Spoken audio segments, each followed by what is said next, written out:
Precious Lord, we thank you for the day. We thank you, Lord God, for the beauty of the area we live in. We thank you for our county, for the leadership in our county. We pray your blessing over them today as they conduct the business of the county. Father, we ask that you would bless our county. We pray for a move of your spirit across our county, and we give you the praise and the glory in the precious name of Yeshua. Amen.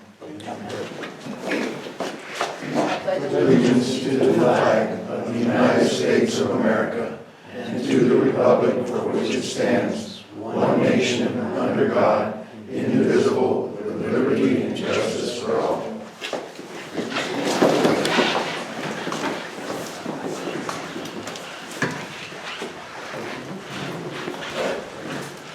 Who was the agenda?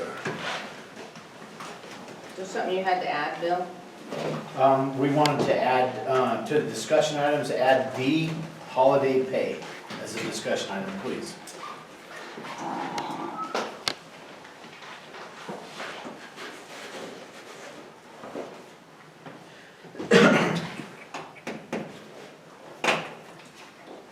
Mr. Chairman? No, sorry. That wasn't on the agenda then, the holiday pay issue. And No.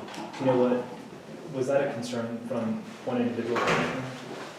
Or was that a concern by all three commissioners at this point?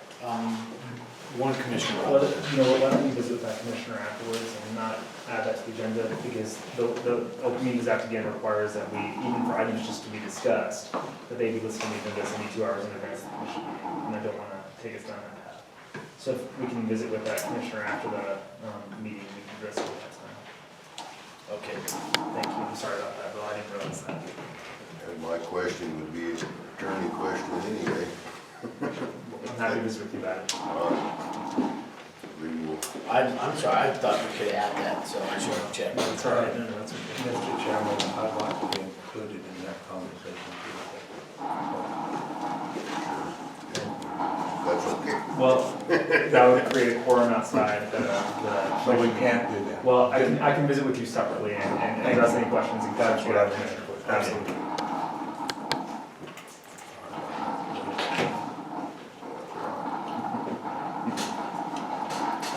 Anything else? Move anything around or stay in the order? Could be a long day. It'll be a long day. What do we do? I move to approve the agenda as presented. Second. Motion and a second. Approve agenda as it is. All in favor? Aye.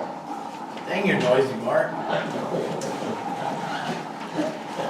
Approval of the minutes. If there's no changes, I I'll didn't make see. a motion. A second. A motion and a second to approve the minutes of the October 10th meeting. All in favor? Aye. Aye. Aye. Motion carries.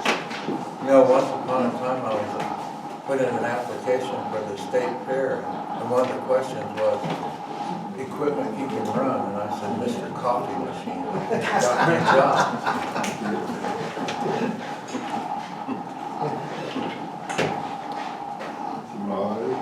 Well, apparently Mark can work at the state fair. You don't have to worry, Mark. Brings us to public comment.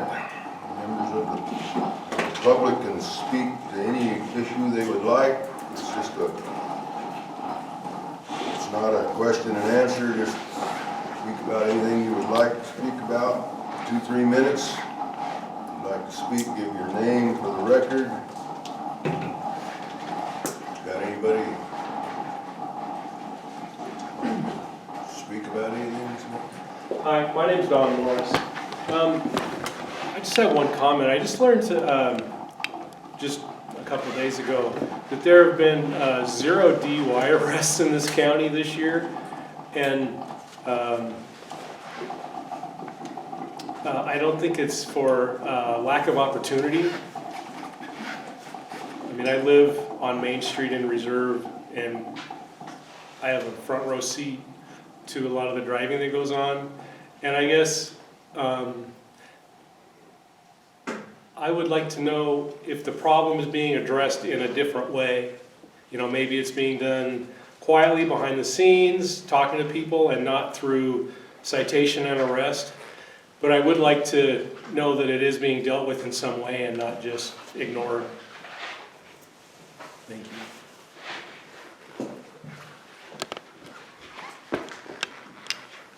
Anybody else? For my part, I wasn't drinking, it was just bad driving.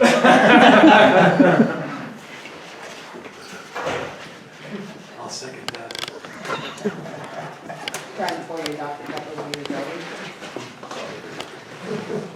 Okay, we're down to the department agency reports, if nobody else.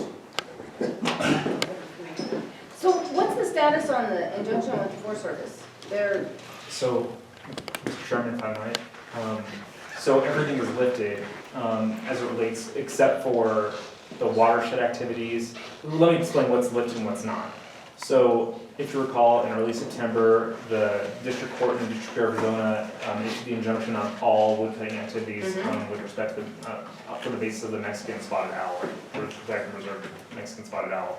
They subsequently revised that to allow for personal firewood cutting, but it was unclear as to whether or not, well, actually, it wasn't unclear. They didn't allow for commercial firewood cutting, and so therefore didn't address certain concerns that folks had with respect to, you know, older folks that can't go and cut their own wood, whether or not they can purchase it from someone else. They subsequently revised that to permit for commercial firewood cutting, to permit for the cutting of Christmas trees, to permit for the cutting of the national or the capital Christmas tree, to permit for ceremonial wood cutting, and that's where things stand. I do not believe that it presently allows for the watershed or forest restoration activities, and it does not allow for logging. so the businesses that we're worried about in the county are still without. We're still worried about That's that, correct. yes. Thank you. Sure, and I'll confirm that during the meeting today as well, but that's my recollection. It doesn't allow for the burning of the fire pits or any prescribed burns or anything either. That's correct. Well, they got the Christmas tree to Washington, and I guess that was important, so. Actually not, it's in Teresita. Oh, that's right, there. It's gonna be in Albuquerque tomorrow. It's coming through today, out of Albuquerque. Oh, okay. Yes.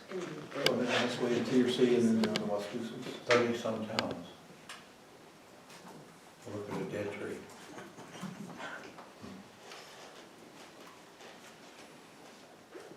Okay, on from the Forest Service manager's report.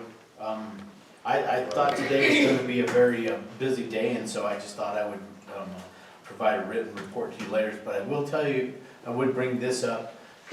The construction on Greens Gap will be postponed until the spring, so our crews can catch up on their many other duties, the other roads that are behind. And Mark, will that be at the end of the week that they'll be closing that out for a while? Monday will be probably the last day. Monday, okay. They got a little over 4 miles completed, so they're over halfway on the project. And it's very good material. They've done a very good job on that so far. So- It is, it's nice. Eileen will be happy taking the ambulance over. I've already told Mark, anything is better than Bjork Ranch Road. Anything. That's true. Sorry. That needs to be something to focus on in the future. But other than that, Mr. Chairman, and I would say that the county treasurer's not here today. Her report is available in your packets.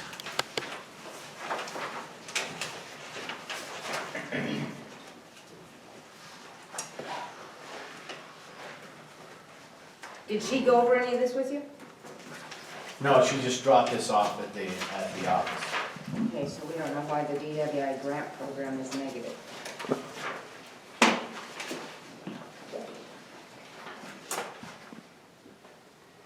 Well, Mr. Chairman, I might suggest it's not from arrests. Apparently. I know that some of her grant money takes a while to get. Yeah. to come in. Usually we have to cover for it and then it comes in later in the year. But she's really good about watching her budget too, so anytime I see her negative, I'm like, uh-oh.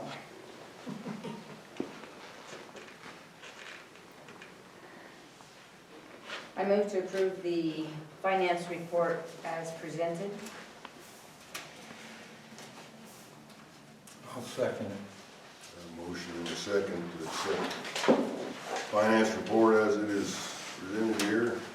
All in favor? Aye. Aye, motion carries. Okay, down to discussion items.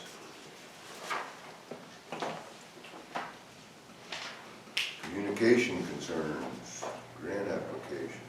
Just to inform you that we've applied for a grant for enough funds to replace all of the repeaters in the county. Now, if we get that, it's going to be a big thing for us, but we think we have a fairly decent opportunity for that.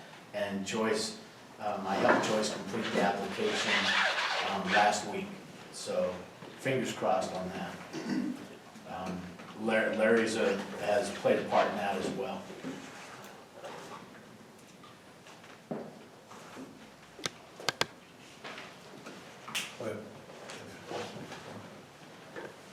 If I may add to that, I mean, I know I'm out of place. Okay, Bucky said I couldn't add to that. Yeah. Oh. You're not out of place, is what I'm telling you. Relax on it. Our ambulance building isn't tall enough for the antenna, and I've broken off several of them, even with the spring. So anyway, I took it back to get another antenna, and in the course of doing that, when our radio was looked at, we were told our radio is no longer being, this is the radio in the rig itself, no longer being supported. It's too old, it's out of warranty, it's out of date, it's no longer being supported by the company. He could get a part, and he has done so, but I've been without a radio in the ambulance for about 2 months, and we've been using our handhelds. The reason I'm saying this, if this is the case with our radio, it's got to be the case with every radio. So we may have to look at replacing those Radios too. throughout, yeah. Was it a Motorola, remember? I don't know. It's black. Thank you for that. I'm a girl, I don't know about things like that. When do you find out? This is the fire marshal's grant, huh? Yes, yeah. So within a couple of months, I mean, we'll know. Maybe soon. Okay, and the reserve road maintenance agreement, yeah, this is an action item. Mr. Chairman, I was going to put it as an action item. They did not get that to me. Adrian said until they come up with an agreement for you to act on, he didn't think it should be an action item. So I called the village and I told them that I would just have it as a communication item. If they could get the agreement to us for you to look at, then we could have it as an action item in December. We still could. I just was hoping they would get the agreement to us, but we don't have it.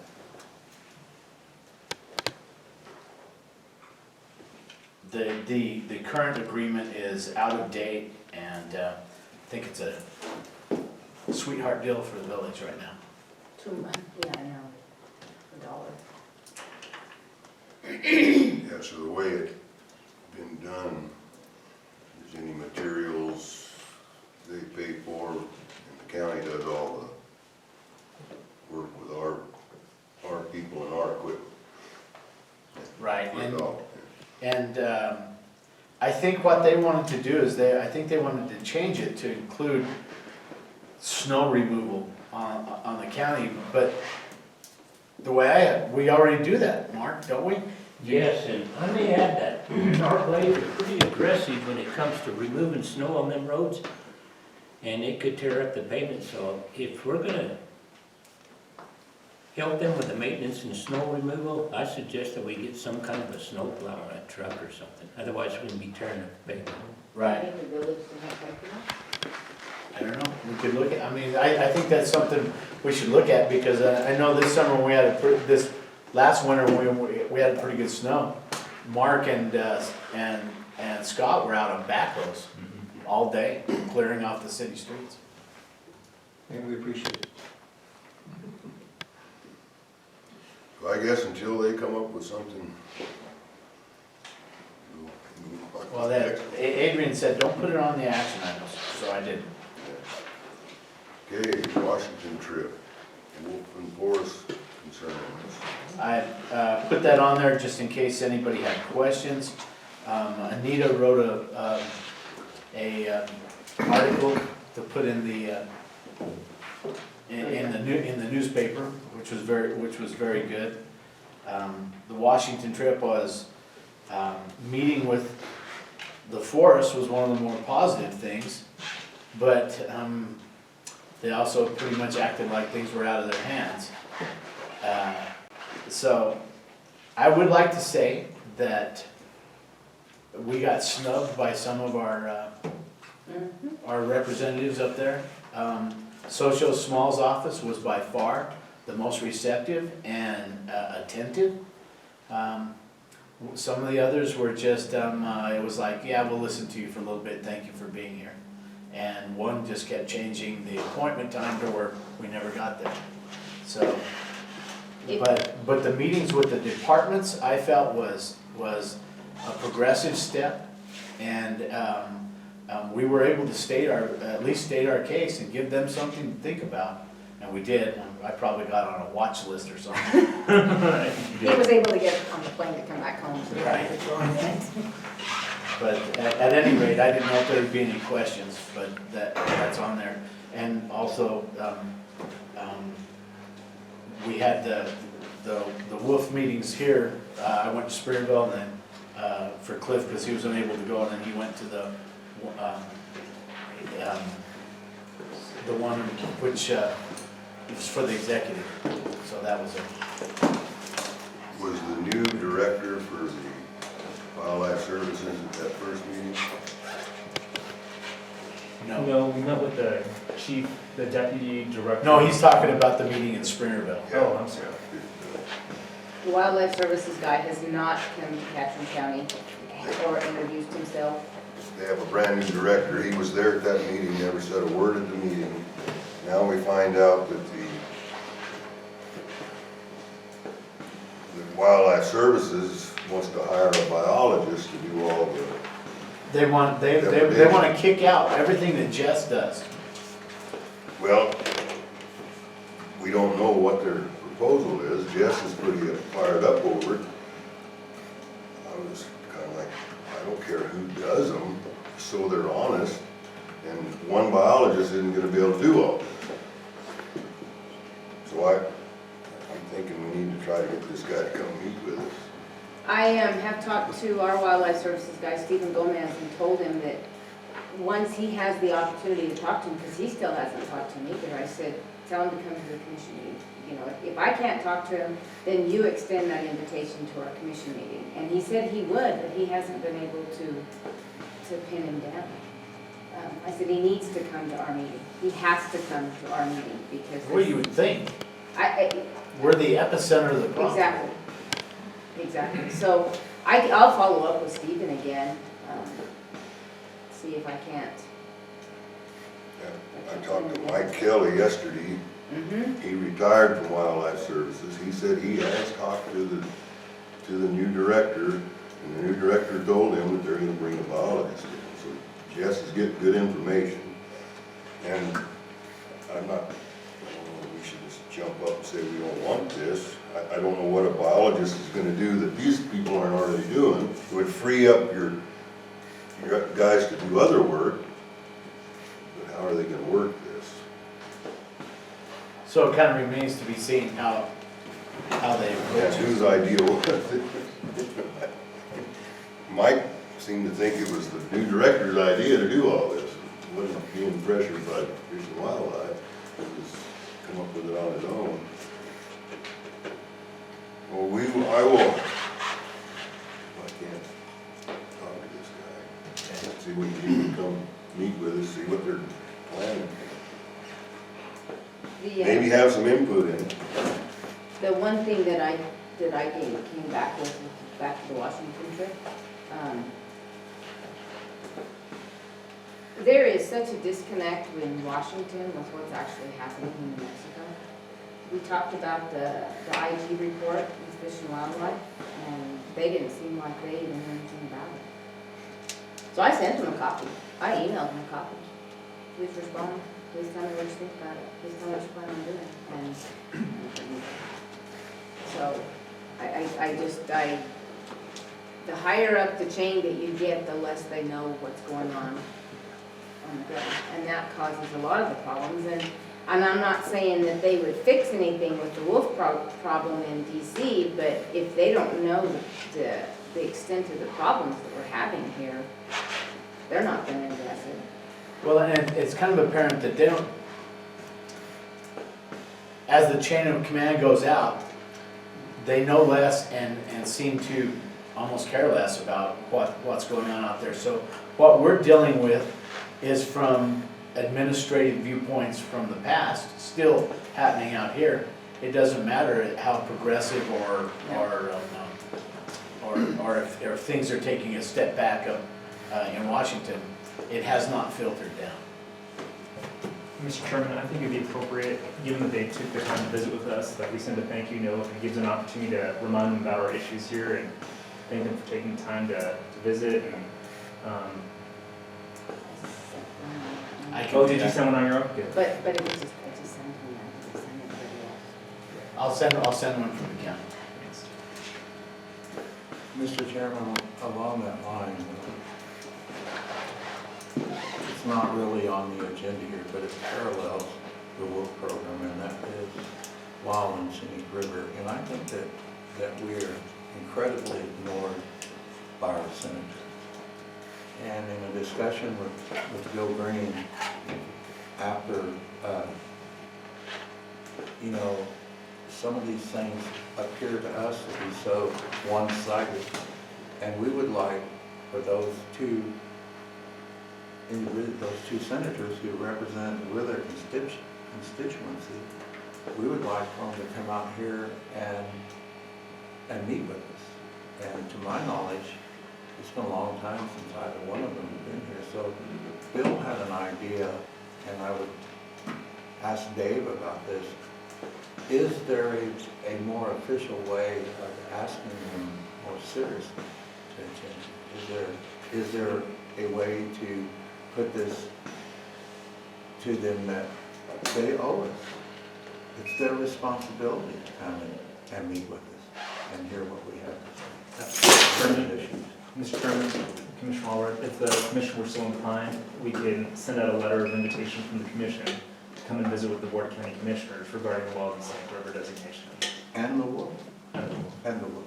So, Mr. Chairman, this commissioner is so inclined, and I just wanted to pass that along to you, Commissioner Hand, and hopefully we can. You'll help me out with that? What's that? You'll help me out with that? Absolutely. I'll agree with that. With the Fish and Wildlife Services, it was toward the beginning of the meeting with them, they had made the comment asking, I don't remember, they weren't really asking, but they were commenting on, they hoped that Fish and Wildlife was keeping the county commissioners up to date with what's going on with the wolf program. I've been there for a long time, and they've come to the meeting twice, and each time we invited them. So DC, I felt, believes that New Mexico Fish and Wildlife is at our commission meeting every month, giving us an update. And they are not. So the one lady was kind of, okay, and she was jotting down notes, the one that was sitting next to me. So there is a huge disconnect. But I don't think that's anything we didn't expect. And they're not here today. Yeah, and they're not here today, so. And so the thoughts that I'm having too is not to have Mrs. Parker or Mrs. Goodman visit us, but to actually have the senators come and visit us. I think that's good. Thank you. And they're making the rounds next week, coming out here. And Dara's with Heinrich? Dara's with Heinrich and Melanie's with Goodman. Melanie Goodman is with UDOM. And their contact, did they contact either one of you? They contacted Anita and I got a contact this morning. They contacted me late last week to meet with them on Monday. And while I was there at that meeting in Albuquerque, after the meeting, Brady McGee, who is the Southwest Director for Fish and Wildlife, head of this wolf program, he said he is very interested in signing an MOU with us that would have to do with when they have a kill order, giving the county the authority to do the take on the wolf. He mentioned that here when he was here, and he mentioned it to me again, so I think we have to be realistic, but I think we need to put something together and send it to them. I think we can get something done there. He wouldn't have mentioned that twice if he wasn't serious, so. Well, when I was at the meeting in Springville, they said, they reiterated to me, you have every right if you catch if the rancher catches a wolf in the act to kill them. On private. I'm Right, proud. on private land. Yeah. So I think we need to work on putting something together that, and then this, we can send it to them and they can tell us what they want, and maybe we can get something worked out. It's gonna be a busy day. So it's an MOU with the U.S. Fish and Wildlife Service for taking wolves? Yeah. He's, a separate MOU with the county. And he said, we get these kill orders.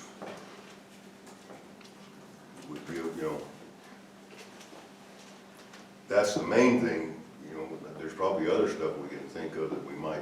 Well, then, we've already actually passed a resolution on an MOU to develop an MOU, Yeah. so. Can we sell the tags? I was thinking that, but didn't know if I wanted to say that on record. We can make some money, I but know, I was like, gosh, auction those off. Yeah, because don't you know, we could make a lot of money on one day. Yeah. Well, one wolf out there needs to be shot. Who wants to do it? How much will you pay?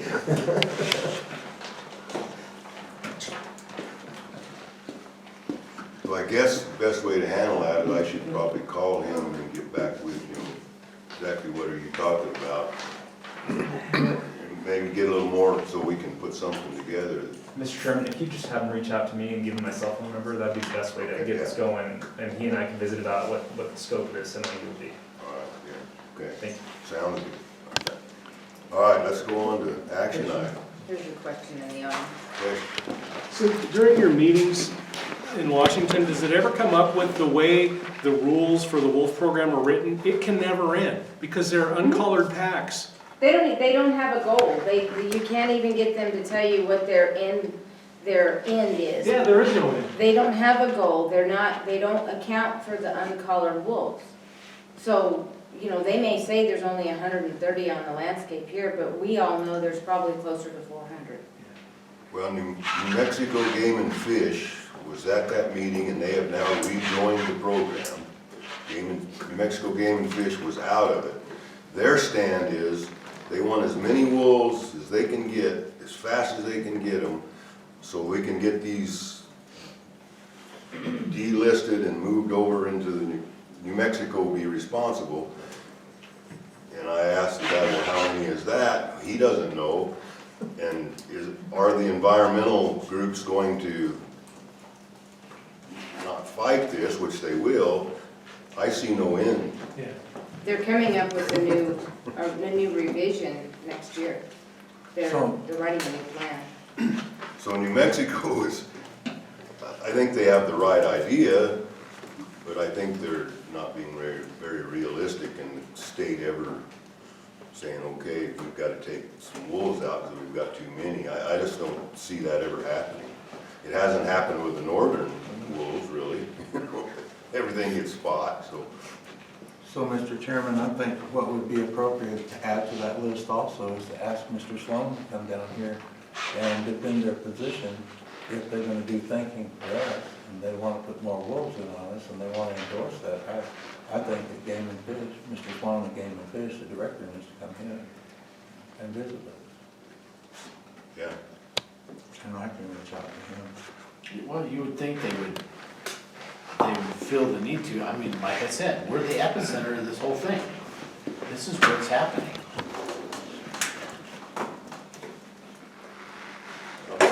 Now we'll move on to action. First item is canvass of the 2019 regular local election.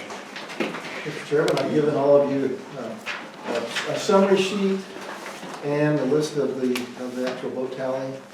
The vote tally is, you have the absentee by precinct, the early by precinct, and the election day by precinct, and then a summary sheet.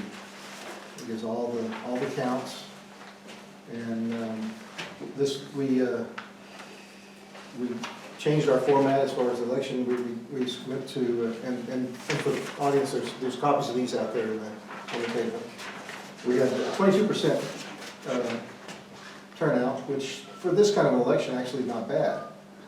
We've had school elections with less than 1%. So to have 22% show up is actually pretty good, and I think we'll see it better in the future. In Camado School District, Camado and Salado Soil and Water Conservation Districts, there was no competitive races, so the turnout up there in that part of the county was pretty low. In our part of the county, there were competitive races in all 3 school board positions and in one position in the San Francisco Soil and Water Conservation. So more people showed up to vote, which is good. No challenges? No recounts? Oh, no. The closest race was for Well, school board, I believe. And then Carl? Yeah, and then Carl, I think it's 12 it was still 12 votes between, so. So I have a question, and I don't know if this was just a typo, but when I was looking at the ballot on the Secretary of State, it looked like Clay Snyder and Debbie Lee were running against each other, but they were in the same line. Right. It was vote for 2. So there was only 2, so both of them. They voted for 1. Yeah, but- And 3 would be the highest 2 votes. Right. But how come it wasn't separated like the other ones that were not running contested? Because they're not really contested, they weren't contested votes. It was 2 different positions. But you didn't, but some of the other 2 different positions that weren't contested weren't grouped together. So it kind of looked like that race, the 2 of them are running against each other, as opposed to some of these other ones that were not grouped together. So I didn't know if that was a misprint. No, it's an issue with the way the Secretary of State's office is setting up and frankly, I don't have an answer to it, because adding municipals into the elections, of course, has been a new thing anyway. And then any municipal races, they're all at will, at large, and in our case, it was vote for 2, top 2 winners. That just seems yeah, like it's more deception on the Secretary of State's office where people, because I called up Debbie and said, I'm sorry you lost. And she's like, I didn't, I won, it was uncontested. I'm like, well, Yeah. it looks like you lost to Clay. Yeah, I didn't understand the way they would put it either. I thought it should have just been, because the way they put it was positions 1, 2. Well, yeah, they were 2 different positions, but they weren't, it was just 2 open seats. It's just the way the computer program is set up, it doesn't distinguish very well. So, anyway, I have all the results. This election was ballot on demand, so you could vote anywhere in the county, and we'll continue to do that next year as well. And that's really, so far so good. We've eliminated provisional ballots, which has been good. So, because that's a real pain. And doing the ballot on demand allows somebody to, like I say, they can walk in, they can be on their way home from Albuquerque, stop in Battle and vote where they're doing that kind of thing. So it's a good system. People like it, and my boards did real well. They've got a couple little glitches, but that's just the learning curve, and that's it. I've got the results here, if anybody wants to see them.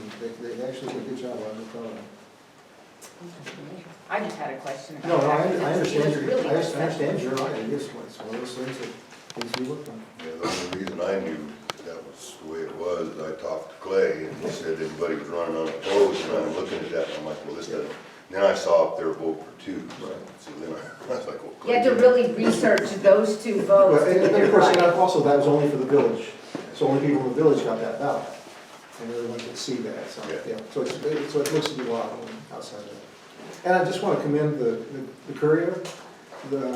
I failed to get my ad in the last edition, and so, and she called me and said, you don't have anything for the elections for the next edition? I said, yeah, but you come out on November 8th or 9th or something like that, that's after the election. She said, well, we can move up the publication date, and I said, that'd be great. So they moved it up a week so they could get it out the week before the election, which I thought was really nice of them to do that. Where else will this newspaper do that for you? So no issues, no spoiled ballots or anything? Not a single spoiled ballot. Everything worked I fine? mean, there was a mechanical spoiled ballot in an early site, but I mean, that was minor detail. So, question on Fence Lake, does that come down on Siebel County. Siebel County? They messed up. And because they didn't get the school board on their ballot. Thankfully, there was no competitive races, because if there had been, we'd be having another election. Right. tomorrow. But hopefully she'll learn. It's a new thing. In the past, I've done that election. During school elections, I've had a separate poll in Fence Lake and had a list of their voters from Siebel County to vote on our machine. Now, under this new system, each county handles their own stuff. Like we had one winner from, on the Salado who lives in Socorro County. And we had one voter in our county that votes in Sierra County Soil and Water Conservation. They didn't vote, but I had to have a ballot for them in case they did. So that's part of the That's why system. that says that, okay. Right, right, That's it. Why is that on there with that zero anyway? yeah, that's it. Because you had to have it. All right. Exactly. Move to approve the regular election 2019 canvas. And I'll second that, Mr. Chairman. Motion and second to approve the regular election canvas 2019. All in favor? Aye. Aye. Motion carries. That's the way. All right, consideration of approval of PMS County Agreement for Senior Centers.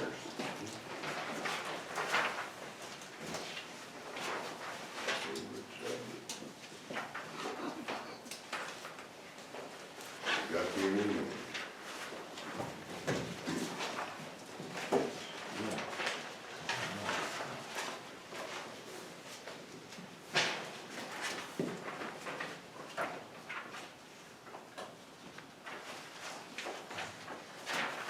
Mr. Chairman, Commissioners, on page 2 of the agreement, after the number 13, is the main, there's two main parts of this that affect the county. The county, and that is, says that the county taking up the responsibility of the utilities in the amount not to exceed $27,000. But and then we take care of maintenance of the buildings, which there are buildings anyway. But the $27,000, the $16,000 that we already appropriate for that will go towards that. So it is an increase of $11,000 a year. Just wanted to point that out. Mr. Chairman, this would allow the programs to continue to operate in the county. It requires they provide 12,000 meals annually to the seniors in the county. That they provide they provide the access to the centers, and so that way we're at least keeping this program open for the seniors. So the figure that we have to contribute to the senior program is actually lower than what we originally thought it was gonna be. Originally, we didn't think the 16,000 would go towards that. We thought they were asking for 27,000 extra. But Genevieve told me that 16,000 would go towards that, so it's actually an increase of 11. Yeah, so we're agreeing to pay $27,000 and no more. Plus up to 15,000 for repair expenses that are not covered by capital outlay. Okay. So it's potentially 42, but we would have an obligation anyway to maintain the buildings because there are buildings. Yeah. I like that. But I would point out that we have through Ms. Armstrong and, Mr. Ramos, we have $40,000 per site for improvements, and so we're gonna be in fairly good shape, as far as that goes.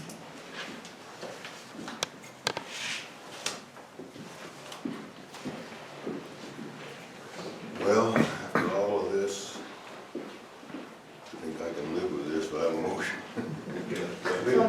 But Mr. Chairman, forgive me, everybody, for getting on my soapbox here. But this has been a rough thing to get through. And growing up here in this county, being a lifelong resident, and knowing a lot of the old folks here, some of them, few of them still around, and how important they are to us. But I want to point out to everybody, in the beginning of this, that Commissioner Snyder had a bona fides in all this. This is the state's responsibility. It is their program.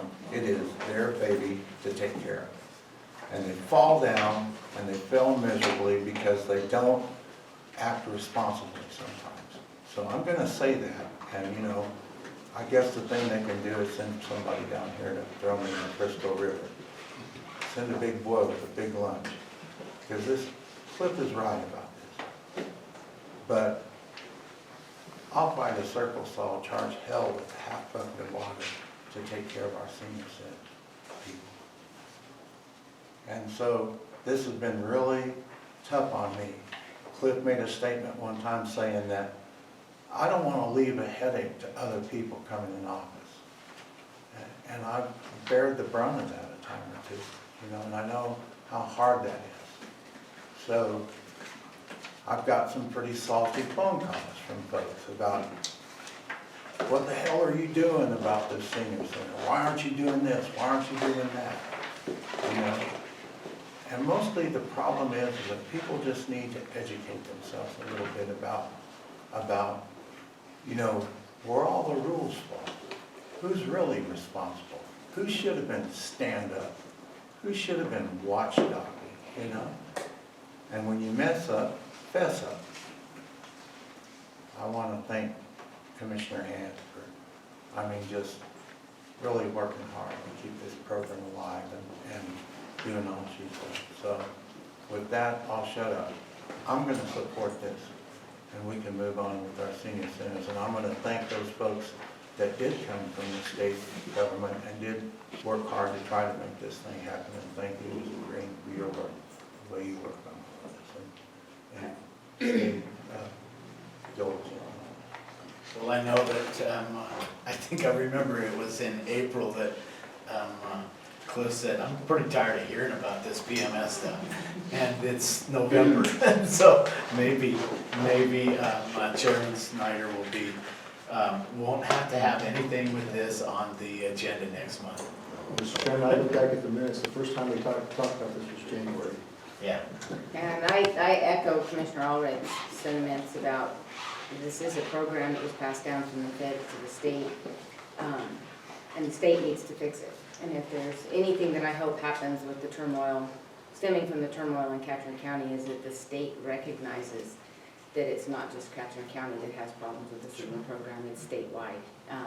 I've talked to Gail and to Gabe several times, and they have both assured me that they will make sure that Catron County does not get forgotten as far as funding for the senior programs. And I want to thank Eddie Lou for her help too. I know it was kind of frustrating for you having all this stuff happen at once. But you know, what is it that Lily told me? We may not be pretty, it may not look good when we're done, but we'll get through this, and we got through it. And it's so with that said, I'm going to make a motion to approve this before Chairman Snyder has the opportunity to change his mind. I'll second that. I got a motion and a second to approve the CMS County Agreement for Senior Centers. All in favor? Aye. Aye. Motion carried. Thank you all. Thank you. Thank you. Thank you for all the work that you've done all the years. Yeah, and like I said, AAA needs to understand. Well, I'm not going to let them. I'm not gonna let it go either. I mean, I don't have much say so anymore, but. And Karen Sotero, I want to thank you on behalf of my people. I know this was a great struggle, and having worked for Ketchum County Commission on Aging, I want to encourage both PMS and the county to hold the state's feet to the fire. That's right. Keep very accurate records. Go back, always ask what else can be done, because they know that we're not just going to do what they want initially. I was very proud of all of you for saying, no, we don't like the deal that's on the table. We don't want it. We're looking at what's happening in other counties. Seniors are a very large part of Ketchum County residents, and it's very important to have the social, the whole piece. That in a rural community, it is a godsend. And I know it's been hard, and I know you've had to make some concessions. I appreciate what both of you have done to keep this going. Thank you. Thank you. Mr. Chairman, I just wanted to also add, if I could, that I think we need to express our gratitude to PMS for partnering with us on this. I think that's a critical component Yes, here. thank you. Had it not been for them, we wouldn't be able to get this going. And also to our legislative delegation for actually showing up and coming here to the meetings and expressing their support and representing us in the legislature. So that's all. Thank you. Thank you. Amen. I will send a letter to Genevieve as well. Sign a contract. Okay, the next one, consideration of approval of lease agreement for health clinic with BMS. Mr. Chairman, excuse me, we currently do not have a contract. And I retyped it, well, I didn't retype it, I apologize. I went over it with Lou and we retyped it, and so we have a contract we need to sign. And it's the same contract that we have, we didn't make any changes, but right now they're operating without a contract. Right, so the lease expired in July of this year.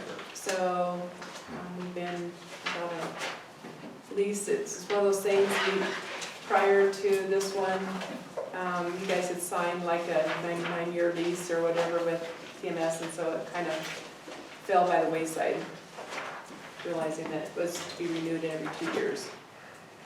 So we made no changes other than dates and stuff, so we couldn't. Yeah. It was so long ago. We didn't even have it. We had to retype because all it was copies that we had of copies. So anyway, it's done, and at the end of the meeting, if they approve it, well, I'll get you a copy of the. Y'all are okay with it? We are. As to say, I wanted to just give you a list of our providers and just give you kind of a little update of what we provide. We currently provide medical, behavioral health, and dental services. We have our dentist, Dr. Westbrook. He is at the clinic 2 to 3 10-hour days a week. He's an excellent dentist. Anybody that has gone to him would reiterate that. We have a new provider. She started in April. She's a full-time provider. We're excited to have her. We're hoping that we will have her stay. She works here in Reserve 3 days a week. That's Karen Hillis. And then she works in Kamado 2 days a week. We have a clinic up there as well. And we have our behavioral health provider, Pamela Graswell. She's here 3 days a week and in Kamado 2 days a week. And Dr. Stiggy is here on Mondays and Tuesdays, so she's part-time. But we offer all primary care services, labs. We have an in-house drug room. There's no pharmacy in Ketchum County, so we try to keep all the medications and get the medications that are needed for patients. And we're very appreciative of the support that the county provides, providing the building. I know there's some stucco and some leaks and things that I think will have to be fixed, but PMS is actually working to replace the lobby furniture. for our patients. It's carpet, and the chairs are carpet, and they're kind of hard to clean, so PMS is replacing that. As far as the building, there are some structural, it's an old building, and some things that need to be done, but you guys have done a great job of helping us and supporting the clinic, and we had a vacancy for about a year, just about a year, where we had a locum. So our costs right now, we are in the hole. A big part of that is due to locum costs. We made sure that we had coverage here while we found our permanent provider. So that's a big reason why we are in the red right now. Luckily, PMS is a big enough entity that it covers, all throughout New Mexico, and other clinics are doing well, and they help support us. That's what's nice about being part of part of PMS, is that they help support the clinics that aren't doing as well. Do you guys have any questions? Does Dr. Neville still? He does come down here occasionally. He works in Kamado 1 day a week, but he also travels a lot. He's got 4 grandkids or 4 new grandkids and 2 others, and so he travels all over. So he's been at the Kamado Clinic about 2 days a week actually, because he's in California right now with his other grandbaby. So he does come down here and fill in. Usually it's been about once a month that he comes down to the reserve and fills in. We have a list of patients that really enjoy seeing Dr. Neblett, so we let them know when he's here. And he's going to continue covering down here when we have somebody as, when we need coverage. We also have another tip on call out of Silver City, a nurse practitioner that comes as well, just so we can ensure coverage at the clinic. So, yes, he does come every once in a while. He can't leave, he's our medical director for Northern Catherine County Ambulance Service. Yeah, we just told him he can't retire. He can't. Oh, very confident. Thank you. Thank you. Thank you for providing the service. I can vouch for Mr. Westbrook, he's an excellent dentist. Good. Many times. I move to approve the lease agreement with the health clinic in Catherine County. And I'll second that, Mr. Chairman. Got a motion and a second to approve the lease agreement for the health clinic with BMS. No other discussion, all in favor? Aye. Aye, motion carries. Thank you, PMS. Thank you very much. Thank you for everything. Thank you, Lisa. If you guys ever have any questions or concerns, don't hesitate to reach out to me. Thank you.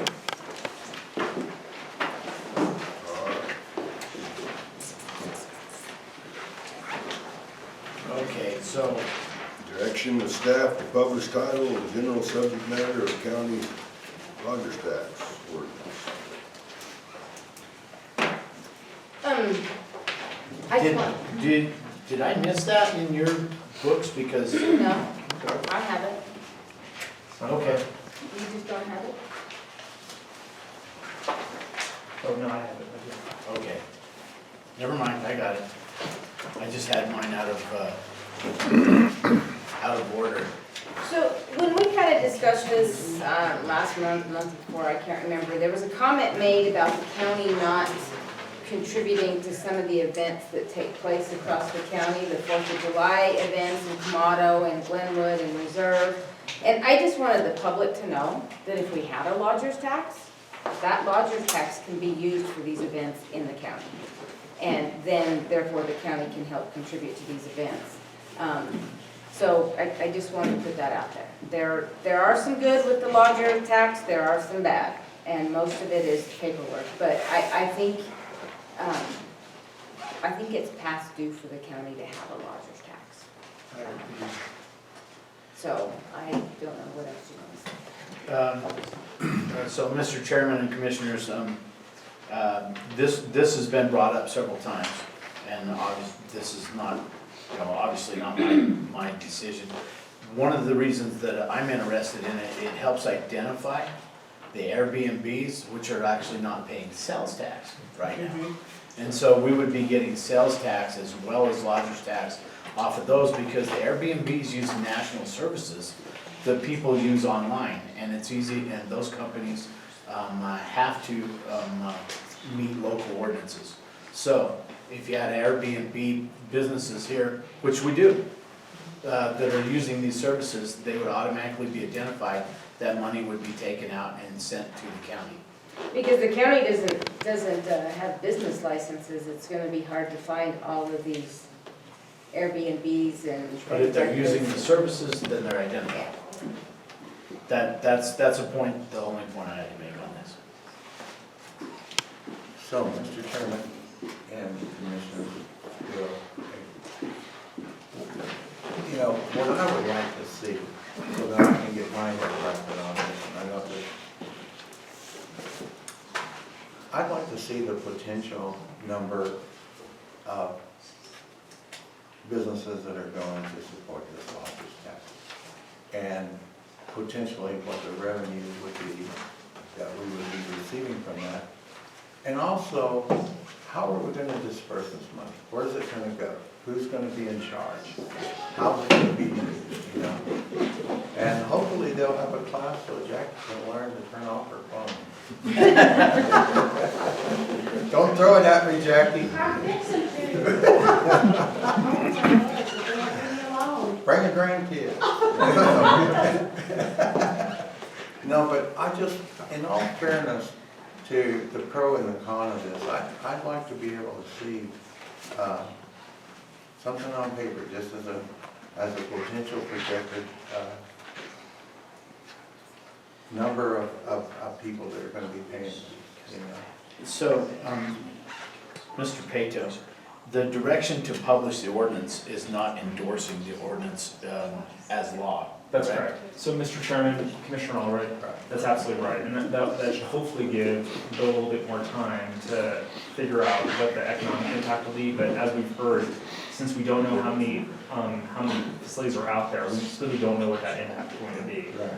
As with respect to how this money is utilized and who makes these decisions, the proposed ordinance has a provision for the creation of an advisory board. And so you have a 5-member board, 2 of which shall represent the lodging industry, 2 are directly involved in tourist-related activities, and 1 member at large who represents the general public. And they're the ones that are going to make a determination as to how the proceeds from this lodger tax are expended. With you making the final decision. You know, just to give you an idea, like when I go to Albuquerque and stay in the Comfort Inn, it's about, you know, when I beat on them a little bit and tell them I'm a government guy and I'm an old man, I need a discount. We're looking somewhere around $70. When I went to Fountain Hills, Arizona, that same room, exact same room, cost $168, and a big portion of that, almost $50 was a lodger's tax. Well, we're actually in charge of the percentages. We can go, you can go all the way up to 5%.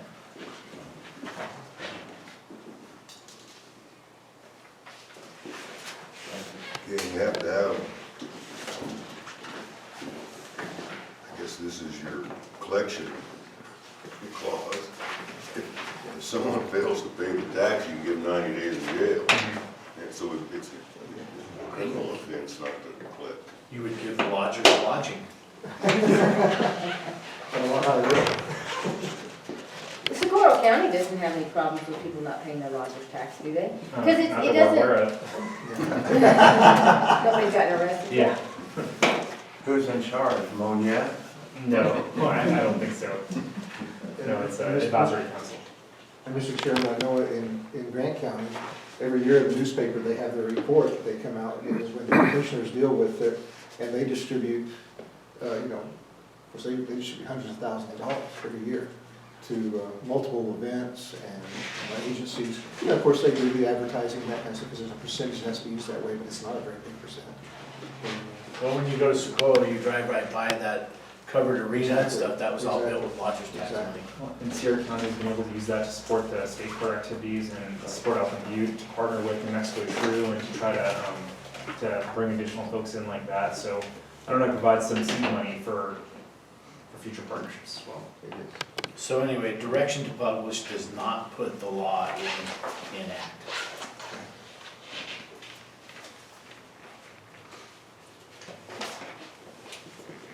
Once we publish this, then we'll have more information as far as the potential economic impact to the county and maybe have some opportunity to talk to some. And we can get some, but some of it's gonna be subjective. It's not gonna,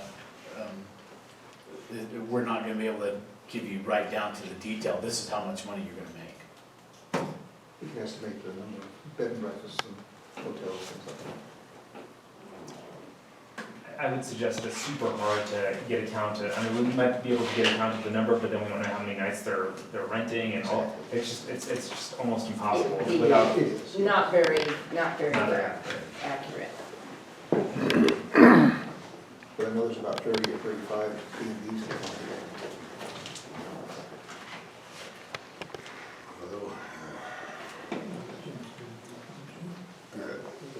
I don't want to put this out there and then not get anybody here. Because the way this is done is we publish it, then we have a public meeting. If we show up here to have a meeting, and a public meeting on this, and there's nobody here, I'm not gonna be voting for anything that I don't know what the people want. So we need to make sure if we're going to vote to publish this, we need to make sure we have everybody told about it.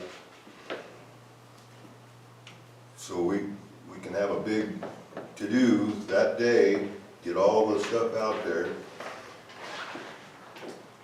It's gonna take a lot to convince me that the county needs this, but if the people want it, the people that are going to be collecting it want to do this, then that's what we need to do. But I don't think we should just impose something on people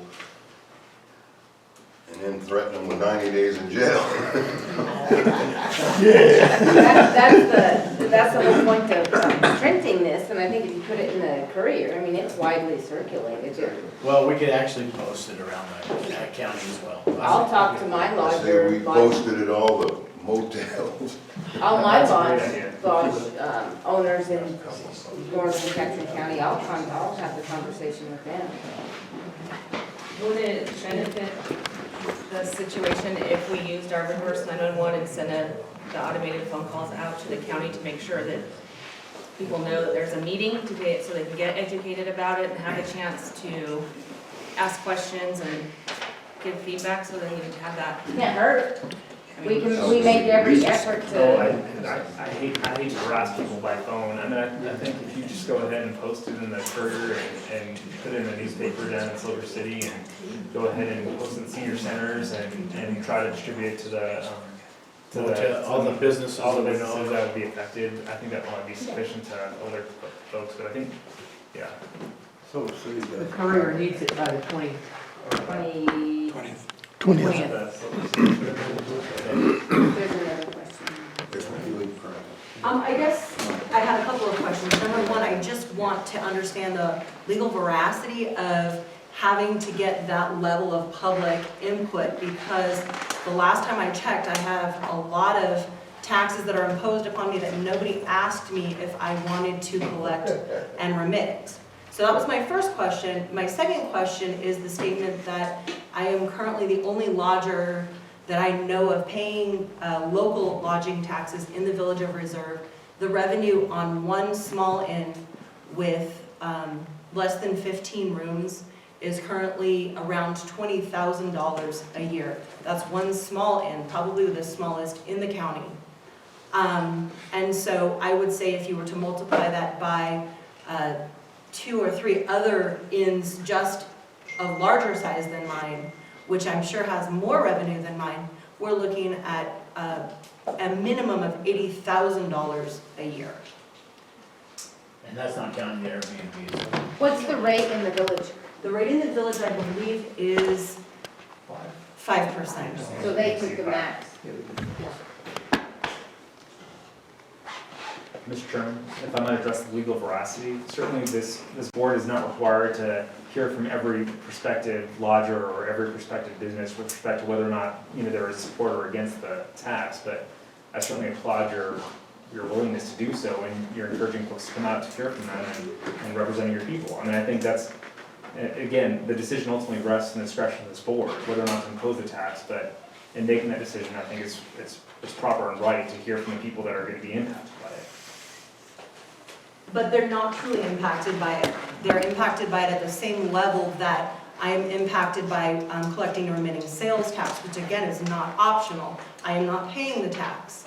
And I understand when we have to put things up like mill levies, etc., for popular vote. I'm actually having to pay that tax. This is a collection and remittance only. Mr. Chairman, I'll echo what you said. I really want everybody across the county to know this means, and we need to make all efforts that we can to. Well, I will definitely get those notices out if you decide to go on with this.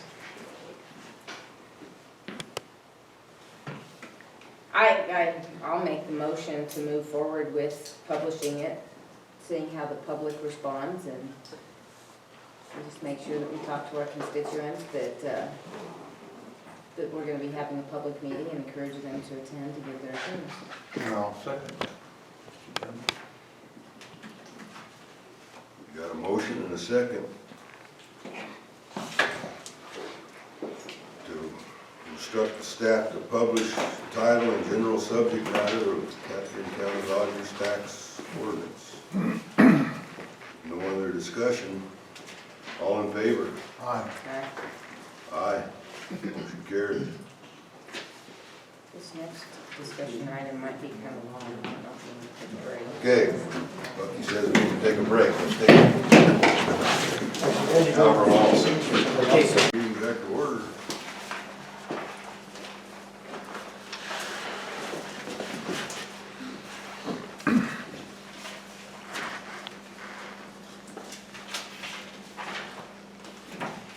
We'll skip E for now and go to F, consideration of resolution 024-2020, amended resolution regarding distribution of pilot payments.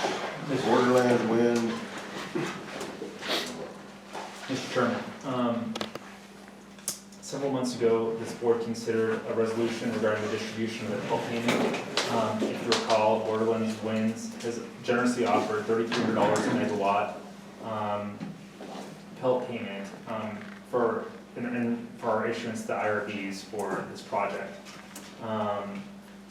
The Board of County Commissioners proposed a 70-30 split for the first 5 years. No, 60-40. Or 60-40 for the first 5 years, and 70-30 for the remaining 25 years of the distribution.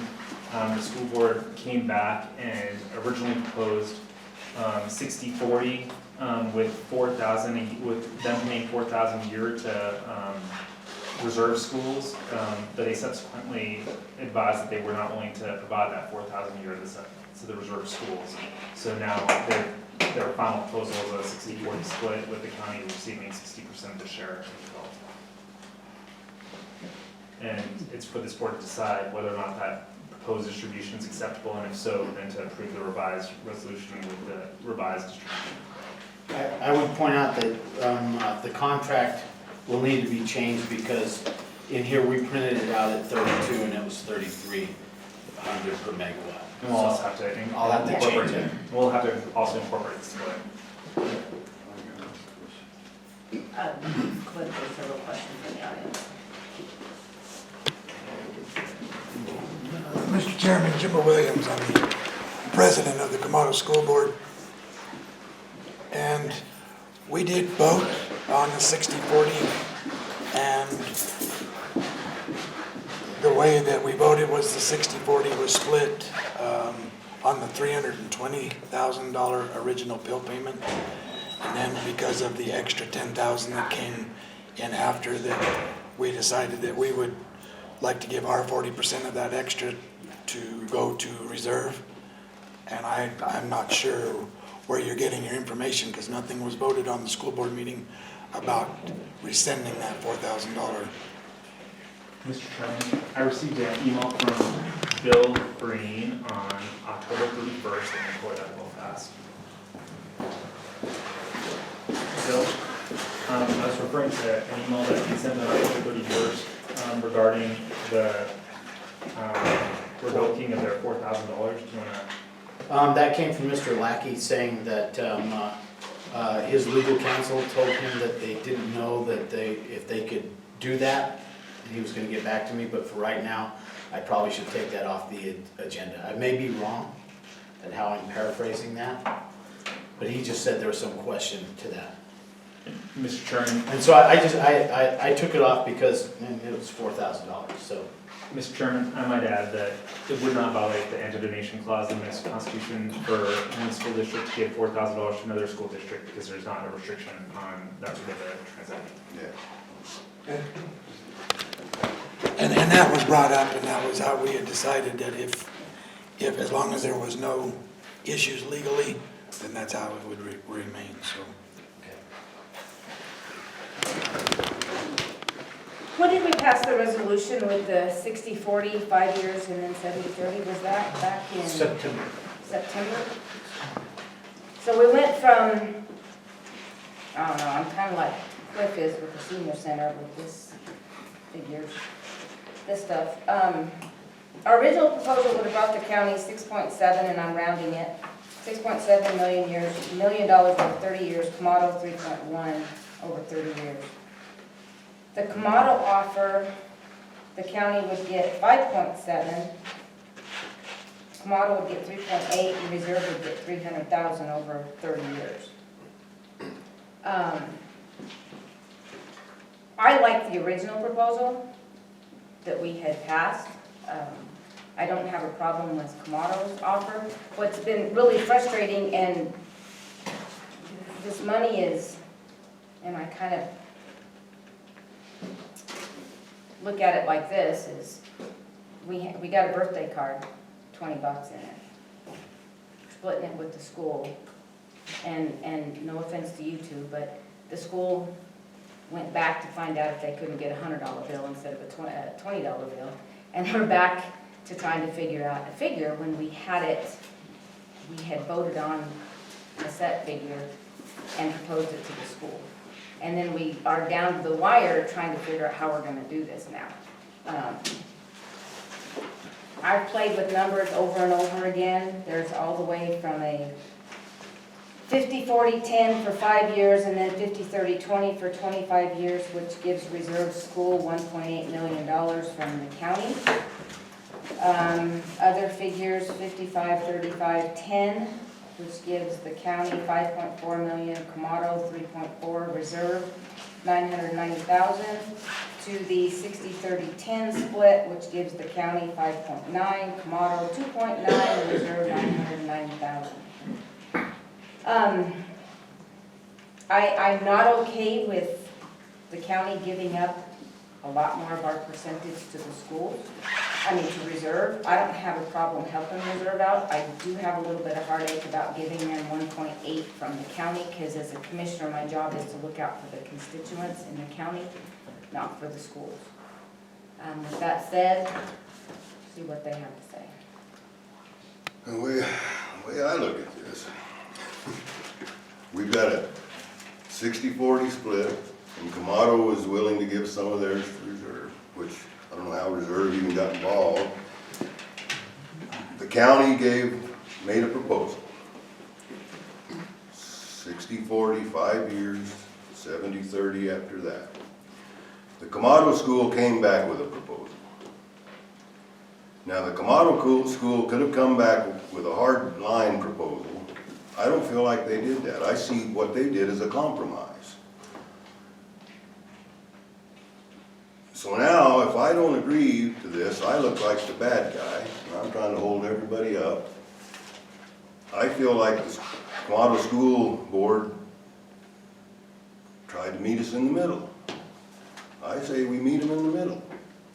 I say we take this deal because I'm okay with their offer. we look like we're being greedy politicians now. We don't accept this, the way I look at it.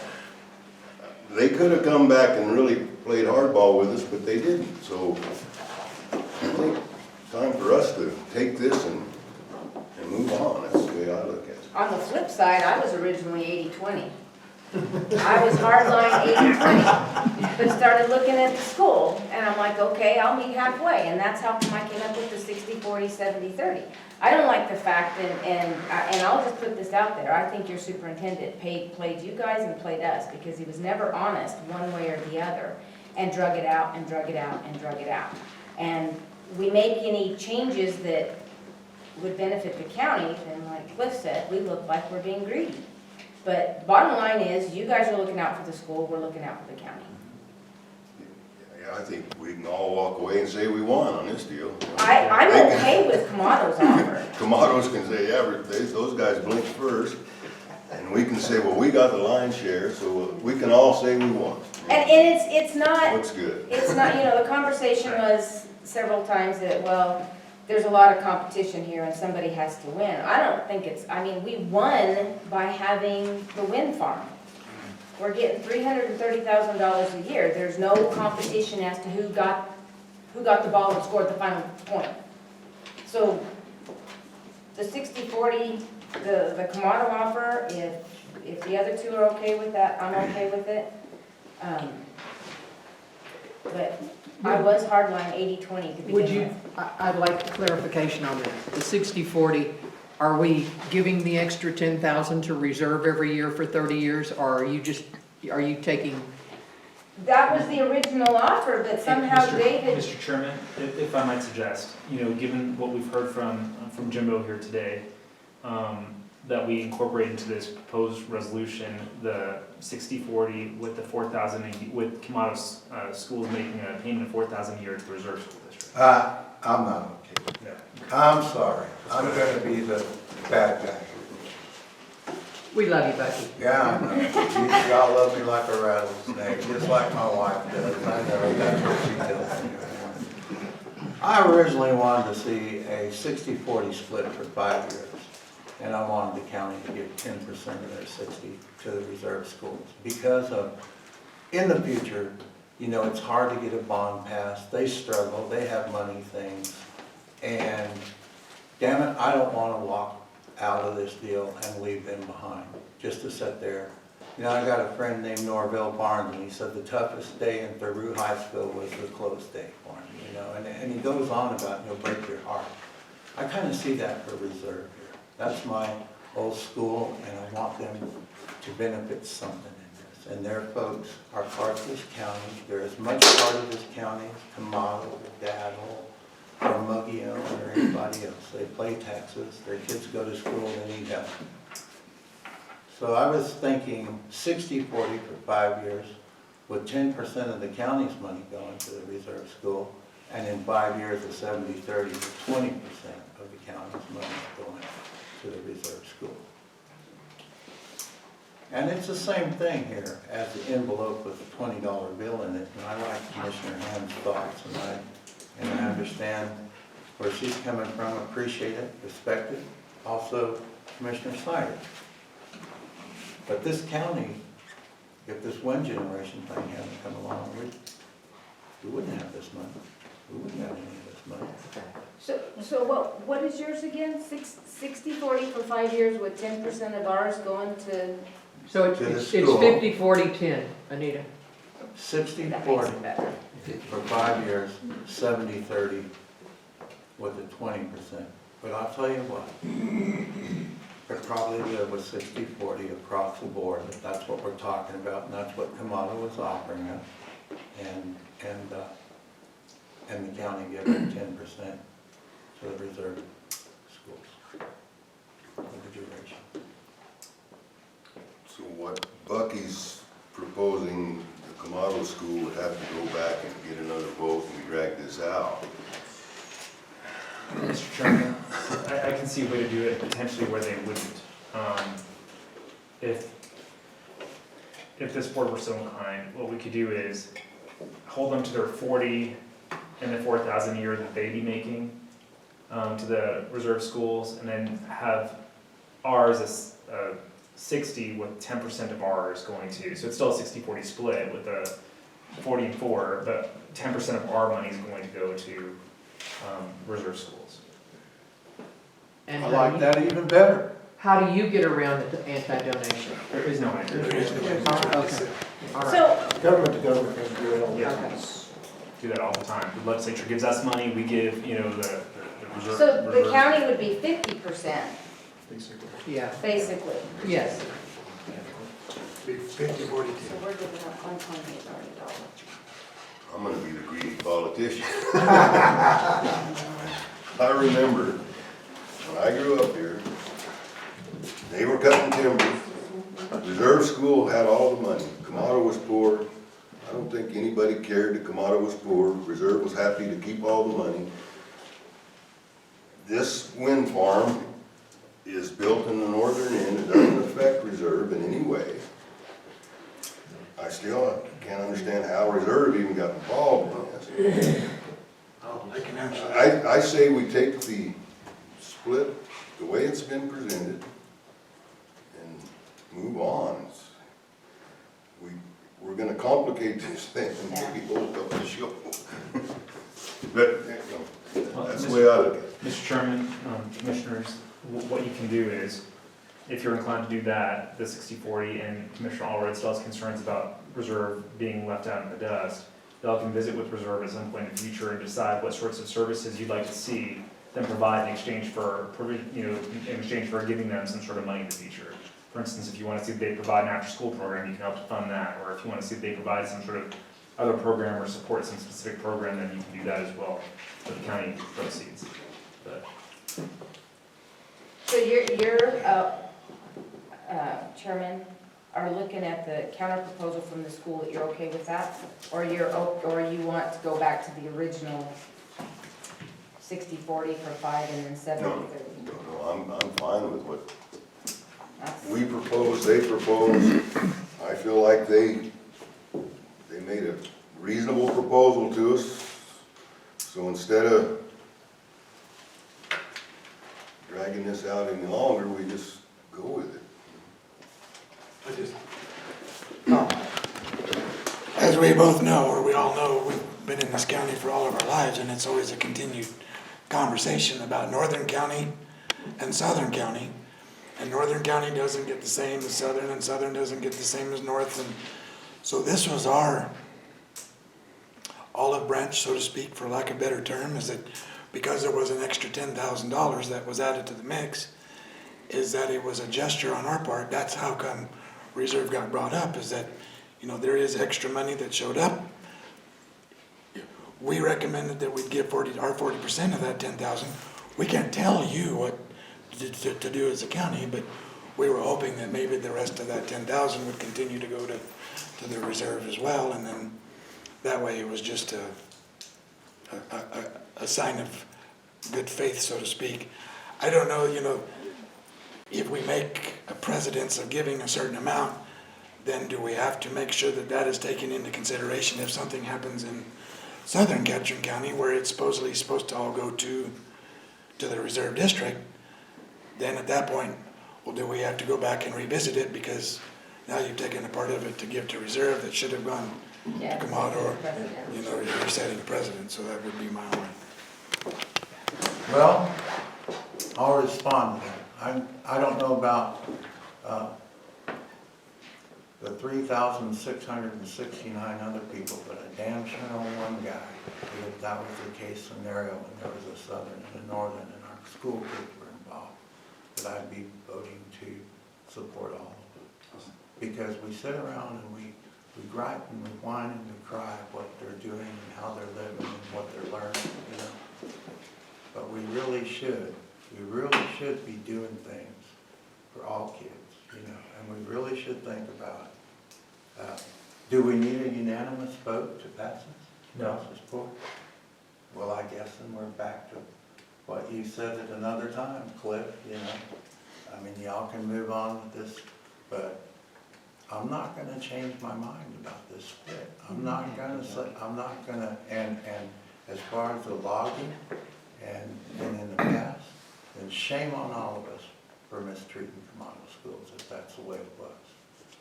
But I'm not gonna live in the past. You know, a couple of weeks ago, I wrote one of my good friends a letter because he didn't like Columbus Day. He didn't like what they were saying about Columbus. You know? And he was using all the ethnic groups. Well, folks, you're looking at probably one of the biggest mestizos in this whole damn world. I'm a mixture of everything, you know? And what am I gonna do?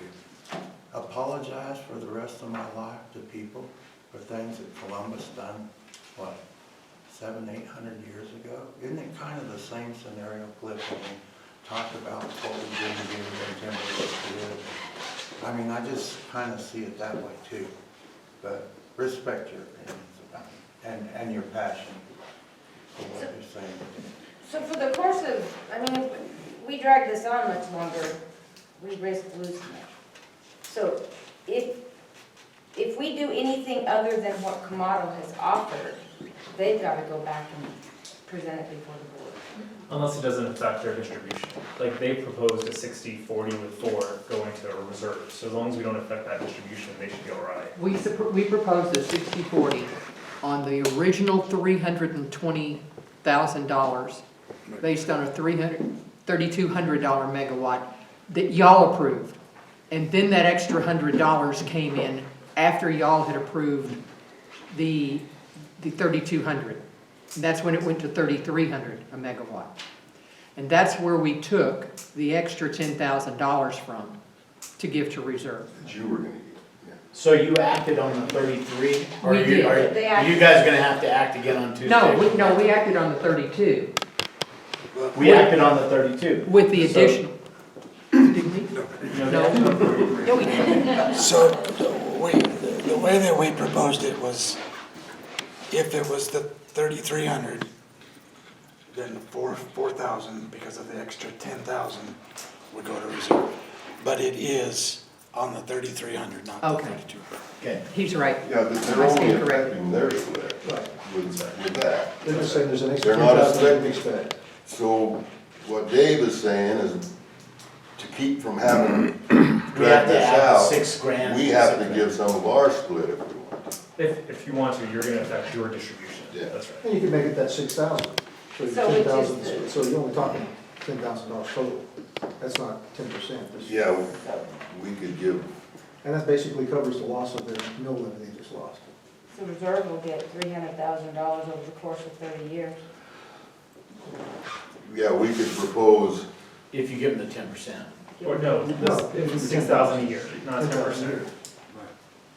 we could propose to give them 6 to make it 10. Right. That's right. Exactly. So see, this is how I have it right here.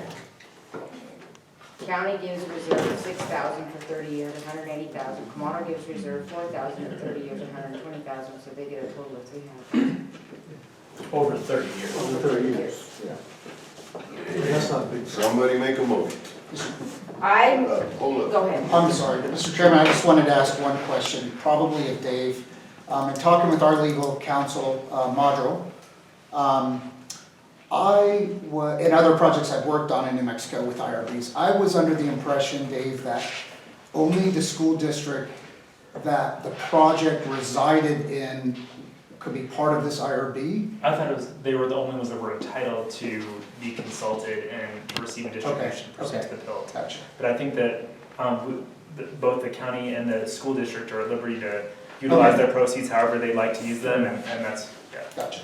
I just didn't know if they could be, their name could be in the legal documents because they don't touch the project. Gotcha. Their boundary touches the project boundary. So the side deal is totally discretionary, I get, Yeah. but to have the reserve, I just didn't know if that created a legal problem. You know, I haven't consulted with Catherine about it to see whether or not there was a problem on your guys' end, but Yeah. I mean, from our perspective, I mean, we're compliant with the statutory requirement to divide and distribute the money between the school district or the project's that the project's residing in, and so I think it's probably all right. Okay. That'd be mine. Yeah, we would. And if we have to come back and revisit it, we know what the intent is, and we can do a side agreement too. So I mean, Fair enough. yeah, I think we're good the way it is. So for the Thanks. sake of getting this done before Thanksgiving when you have to go into surgery, I would make the motion that we accept Kamado's offer of 60/40 for 30 years with the extra 6,000 from the county going to reserve and the extra 4,000 from Kamado going to reserve. I'll second that. I have a motion and a second to accept the 60/40 split, with Kamado giving 4,000 of their part to the reserve schools, and reserve giving 6,000 of their split to reserve schools. Is that the motion? Yeah, county giving. And I seconded it. So we're good. Thank you, Kamado, for what you're doing here. We've got a motion and a second. And thank you, Commissioner and Dave. All in favor? Aye. Aye. Motion carried. My head hurts. I always hated And now. thank you, Borderlands, for putting up with me. Thank you. Thanks so much. With all of my heart, I think that everybody's gonna We pay got the through price. that. I hope you're wrong. So now we can go back and deal with E, since we got that. Consideration of Resolution 023, 2020, Borderlands Industrial Revenue Bond amended inducement. Mr. Chairman, That's what we're looking at. yes, because the previous proposed distribution of the pilot payment was reflected in the inducement resolution.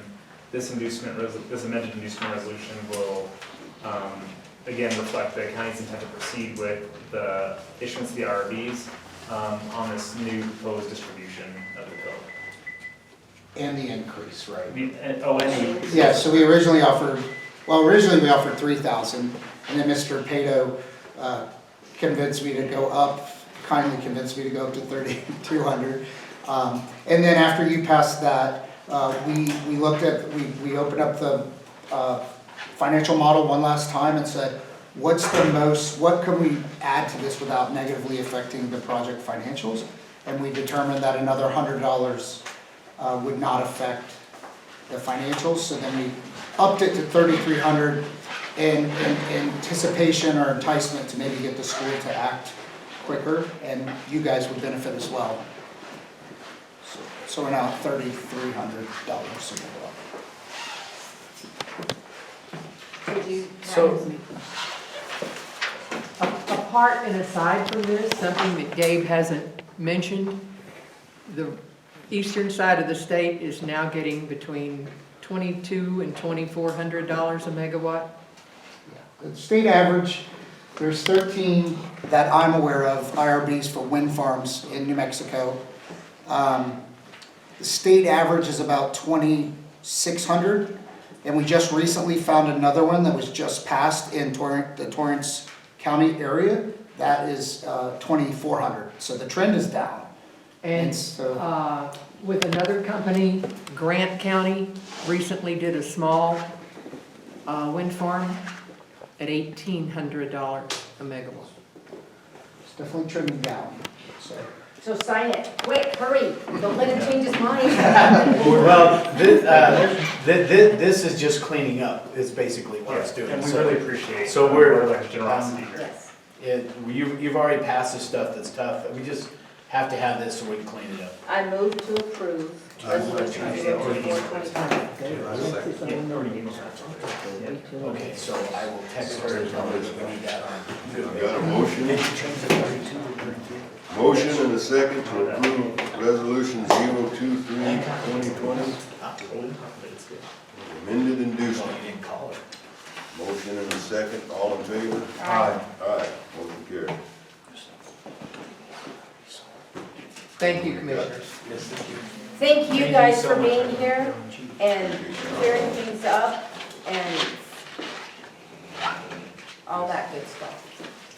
And on behalf of the project, we'd like to thank both of you guys for getting together and hashing this out. We appreciate it. This is a big milestone for the project. In order for us to keep the process going, we needed to solidify this element.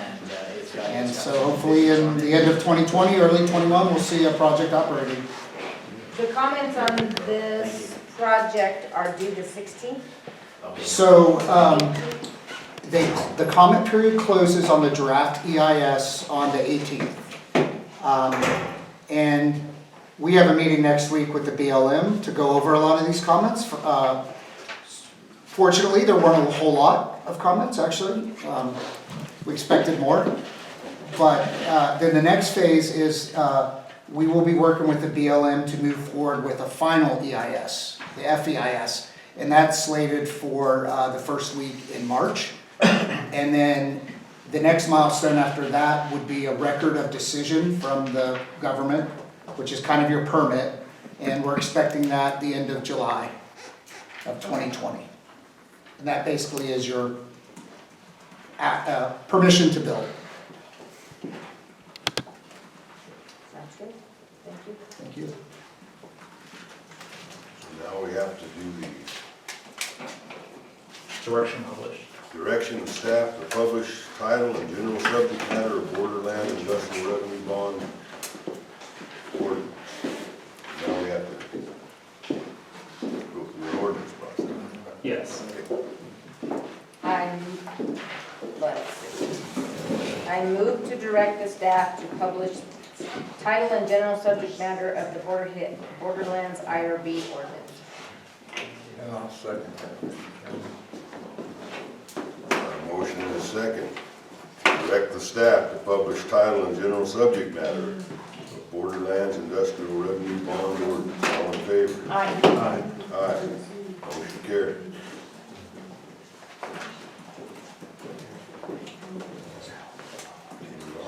Need a break. The next two should be fast. Actually, Thank you the rest of again. them should be He said, going back. Hey, Thank you, guys. Thank you. And then we'll now, thank you for the explanation.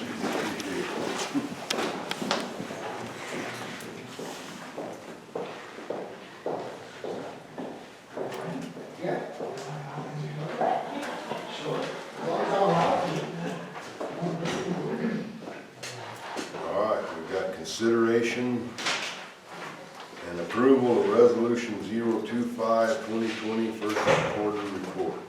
So where's attachment A outlining the budget adjustment, or attachment B? But the only budget adjustment I saw in the treasurer's report was the DWI negative amount. Was there more budget adjustments that needed to be made? I didn't get those from the treasurer. Because I don't see anything on this, and this is as of October 31st. But what I do know is we did get the report into the DFA and they did not reject it.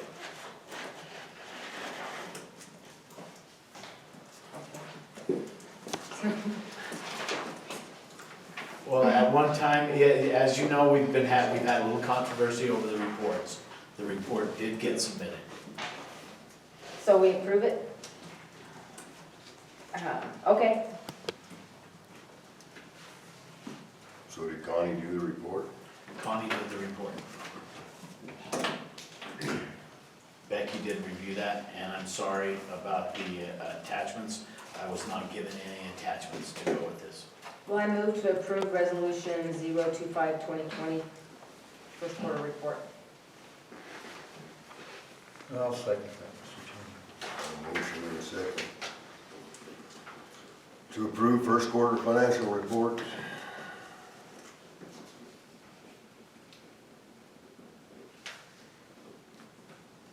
Hold on here. What I'm looking at says year ending June 30th. Oh, okay. Yeah, year ending June 30th, 2020. All in favor? Aye. Aye. Motion carried. I will try to get those attachments to you, and apologize for that. Consideration of approval of resolution 026-2020, support for New Mexico County's legislative priorities for 2020. The legislative priorities decided upon, and Keith has left, he's our representative, but detention reimbursement fund was the first priority. Prisoner transport, and as you know, Catherine County is really affected by both of these. And then, once again, they're trying to get extra EMS funding, which failed last year. All they have to do is change the formula on how they distribute the Fund Act money, then they could help the smaller EMSs. And then items 2, 3, and 4 are just focus items that they voted on. The protection fund, behavioral health, and PERA solvency.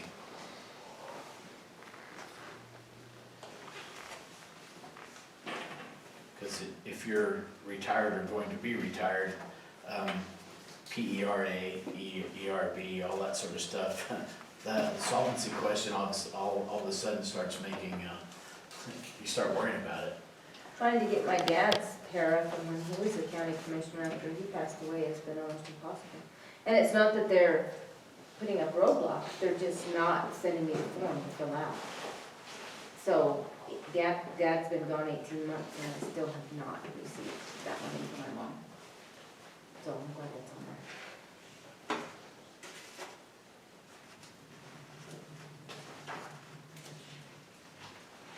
Real quickly, you know, if you want to know about the rating of the funds, like for the state employees, like I know the state police officers and their funds are getting picked on a little bit.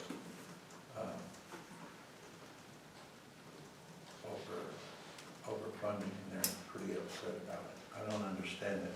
Do you know anything about that? No. You mean the rating? Do you, Mike?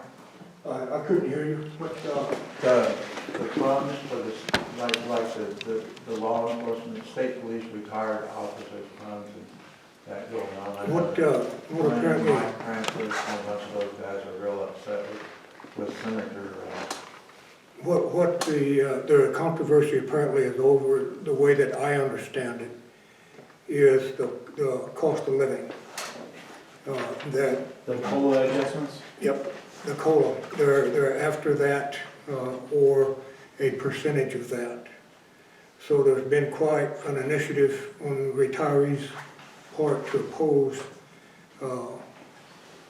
monkeying with that. You know, they retired on the basis of the promise from the state that they were going to get that. So that's, as far as I understand it, is the issue.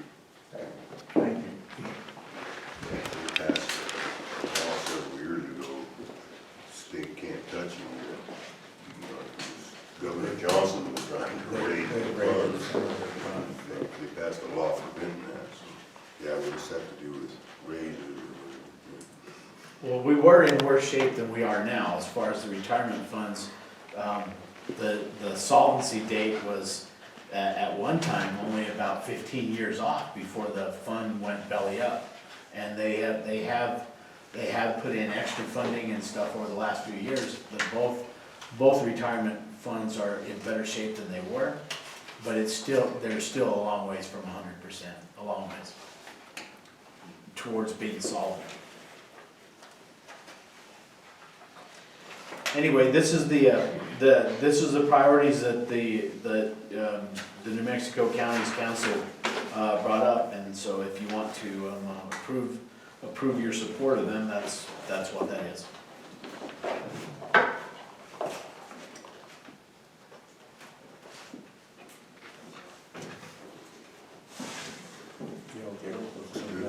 Okay with it.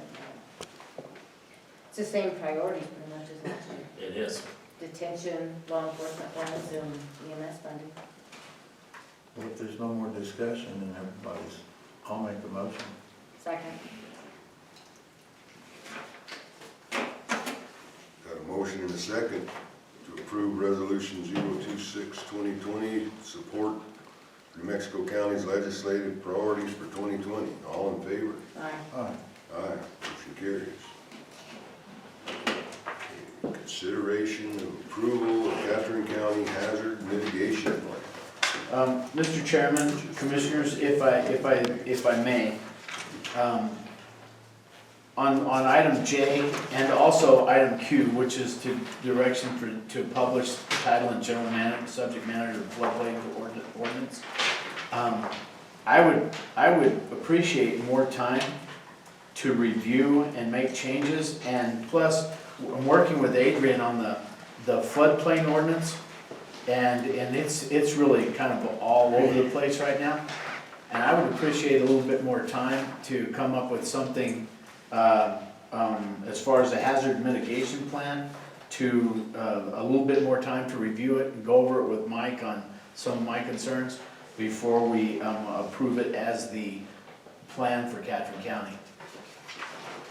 I would like to hold off on it, because I received the plan on the 12th, and I haven't had a chance to read it. It's a pretty complex, plan, and I haven't had the time to really peruse it good.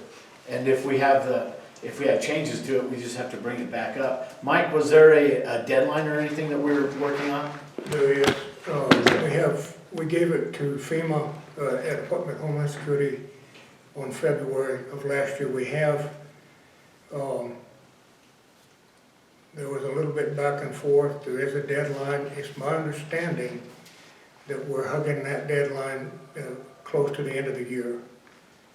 So I think between now and December's meeting, there ought to be enough time to review it. Well, the other thing is you can approve it and we can review it and come back and have changes if necessary. The one thing, I want FEMA to pay us the money they owe us. I don't want anything to Is go. this what's holding up some of the money that they haven't paid us back? I don't know, this probably has ties to this. Yes, we have to have it approved so that Linda can submit the final bill. And understand, it's expressed in this plan that it is it's a living document. It's not cast in stone. It's part of my function as emergency manager is to update it and to keep changing it so that it is valid in the state's eyes. So you can approve it. What you're approving is that you want a hazard mitigation plan addressing the 4 threats: fire, flood, winter storm, and drought. If you approve it on that general idea, and that the plan is, you can change it and make additions and whatnot, that I think is what FEMA wants. Well, in that case, then I stand corrected. I'm fine with passing it if we I'm can gonna make abstain, changes. because I haven't even looked at it. We've gone over a year to get FEMA to approve it. If we go looking at it, decide we want to change it, does that mean FEMA has to reapprove it? No, no. They just want a plan in place. They want a plan in place and they want the opportunity to approve it before we run out of time. Now, I haven't asked them what happens past this year's deadline. Folks, we want it approved before that deadline. Dealing with FEMA and Homeland Security has not been the most pleasant experience of my life. Okay, so if we can just get this on record, that you want the plan, a plan in place, then I can get it approved with the village council. It's a 2-prong approval, you folks and the village council. If I can get that approved, then we're good to go, and we can change it and tweak it. In its current form, it is acceptable to FEMA. That is a big deal, because we've gone back and forth a couple of dozen times, adding a sentence or taking out, rewriting. In its current form, it is acceptable to FEMA. Make a motion that we approve Catherine County hazard mitigation plan. I'm I'm gonna abstain because I haven't I'll looked at it. second that, Mr. Chairman, with the idea that we can come back and tweak it and fix things. We got a motion and a second to approve Catherine County mitigation plan based on what we can tweak it after we've approved it. All in favor? Aye. Aye. Commissioner Hand abstains so she has a chance to review it.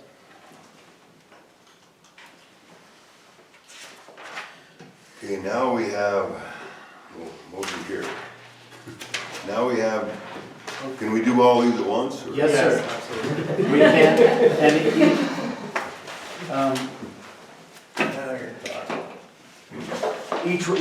and each one of these deals with the Green Gap Road project. And so we're just asking for an extension. It's a normal thing for us to do. We'll be continuing that project. Most of these funds will be expended there. If there's funds left over in the spring, we'll redirect those funds at that time. And these are all, Every one of them are dealing with that, and none of them are in danger of being disapproved by the state. Move to approve consideration of approval of Mexico DOT request for time extension for SP 617-173, CAP 617-179, SP 7731-18217, SP 618-186, CAP 618-193, and SP 7731-19618. Hopefully you don't have to repeat And all I'll that. second that. we got a motion and a second to approve all of these time extensions. There's 6 of them. All in favor? Aye. Aye. Motion carried.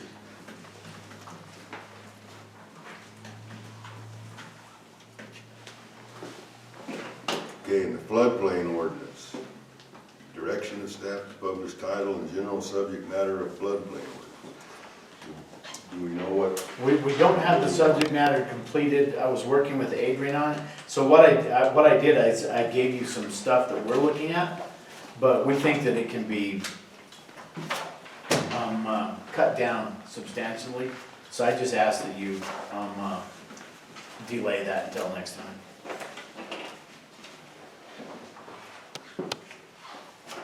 I move to table the title and general subject matter for the floodplain ordinance until all of the information is gathered. I'll second that, Mr. Chairman. Got a motion and a second to table. We have the floodplain ordinance passed in 2012, right? That one needs real. So we need to kind of do Because something. that could put us in lots of trouble. I guess that got passed during all that flooding, probably somebody told us we needed it, I mean. we got- Yeah, I mean, It predated us, so Yeah. we'll revisit it and. So we know we have to do something. Yeah, our new ordinance will address that. Got a motion and a second to set this aside or table it till next meeting or We should have something by next meeting. next till meeting. December meeting? All in favor? Aye. Aye, motion carries. Okay, we've got a presentation. Want to take a break or go into that? I think it'll take us a few minutes to set up because you do have a video presentation part. PowerPoint video, yeah. So we can take a little break while it's getting ready. Tyler? You're on. And he had the great line in the middle about that. He says, he talks about how many are coming out of law school, so we got. He has a collection of them? All right, I'm ready to begin. Thank you for your patience while we got everything set up, and I'm actually quite pleased that it's working, or seems to be working. So, my name is Glenn Snyder with Tyler Technologies, and as you're probably aware, Catron County is considering software from Tyler Technologies for the Assessor's Office, Treasurer's Office, and for finance as well. So let me ask a question. What would you do if you had a natural disaster that took out a road? Well, you'd fix it, right? You'd find a way to fix it? Well, what would you do if your computer systems got hit with ransomware? You'd have to recover the data somehow or pay the ransom, but somehow you'd have to fix it. What you really want to do is to prevent it from happening in the first place. But communities understand that there is an essential physical infrastructure that's required for a healthy community. Roads and bridges, for example. Communities also understand that there is an unseen and equally essential digital infrastructure that may be even more essential for communities today. Now, here's the big idea. The digital infrastructure is as important as the physical infrastructure. You need to have modern software to take Catherine County into the future. And if you don't make this decision now, you'll probably be sitting here making this decision in another few years. So, how can Tyler help? Why choose Tyler software? Well, the functionality in our software is the best in class for each office. We provide superior support, as documented by an objective third party. We provide connected communities, integrating offices together and providing transparency to the taxpayers. And we offer evergreen licensing, which gives you a great long-term return on investment. So let me explain. The state of New Mexico and Tyler Technologies has a unique partnership.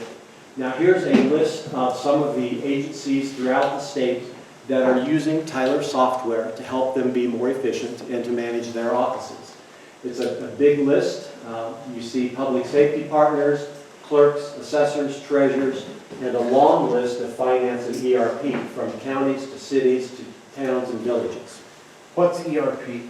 Enterprise Resource Management. So that's your HR, payroll, accounts receivable, accounts payable, Thank you. and so on. One more question.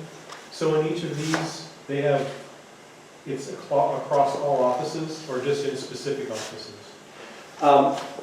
Across the particular offices that you see listed there. Let me also say quickly, the proposal that Catherine County is considering includes two different divisions within Tyler Technologies. I represent the Eagle line of software, which would be for the assessors and treasurers, and my colleague, Eric Heaps, represents the Encode product line, which would be for the finance department. So Eric and I have been working very closely together for this proposal for you. Eric's not able to be here today, and I tend to speak in terms of the assessor and treasurer side of things. So just understand, if you ask a lot of questions about ERP and finance, I might have to defer to Eric, but I'll do the best I can. So what's in our proposal for Catherine County? We're offering software for the assessor's office, the treasurer's office, and for finance functionality. So, for example, the assessor's office would have all the functionality that they need to do their job for CAMA and appraiser work and so on, but also including integration with your GIS system. The treasurer's office would have all the functionality they need to send out notice evaluations and collect revenue, receipt throughout the office, the county, and so on, and provide seamless integration between the assessor's office and the treasurer's office for year-end tax roll, for example. The finance office would map perfectly with the treasurer's office for general ledger accounts and so on.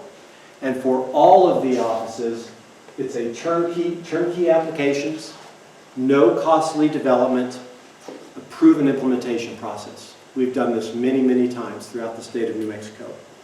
All of the data and images would be converted from your current system and uploaded into the new system.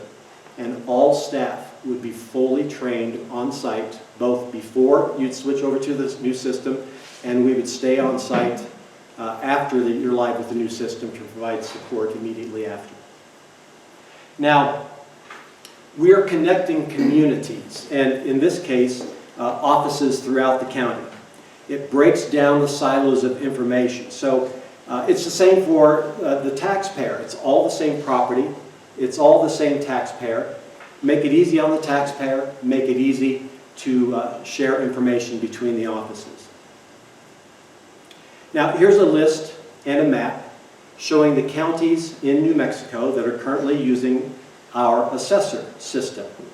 As you can see, over 50% of the counties in the state are clients using Tyler software, so there's no question that the product works. Keep in mind that this technology was introduced in New Mexico about 10 or 12 years ago.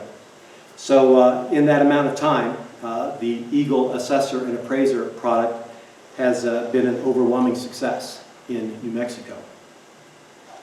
Similar story for the treasurers in New Mexico. Over half of the state, over half of the counties are using the Eagle Treasure software every day to do their jobs. And we're in active conversations with 4 or 5 other counties right now that would like to join the Tyler community. So think of what that map will look like when more counties join us. And what this means to you is that you'd be making a safe choice with Tyler software. You've got a lot of peer support, there's a lot of user group activities, and you would have input into the development of the product. Same type of thing with finance offices throughout the state. Now this map represents counties only. On the previous slide you saw a longer list that also included cities, towns, and villages as well. So widely used throughout the state.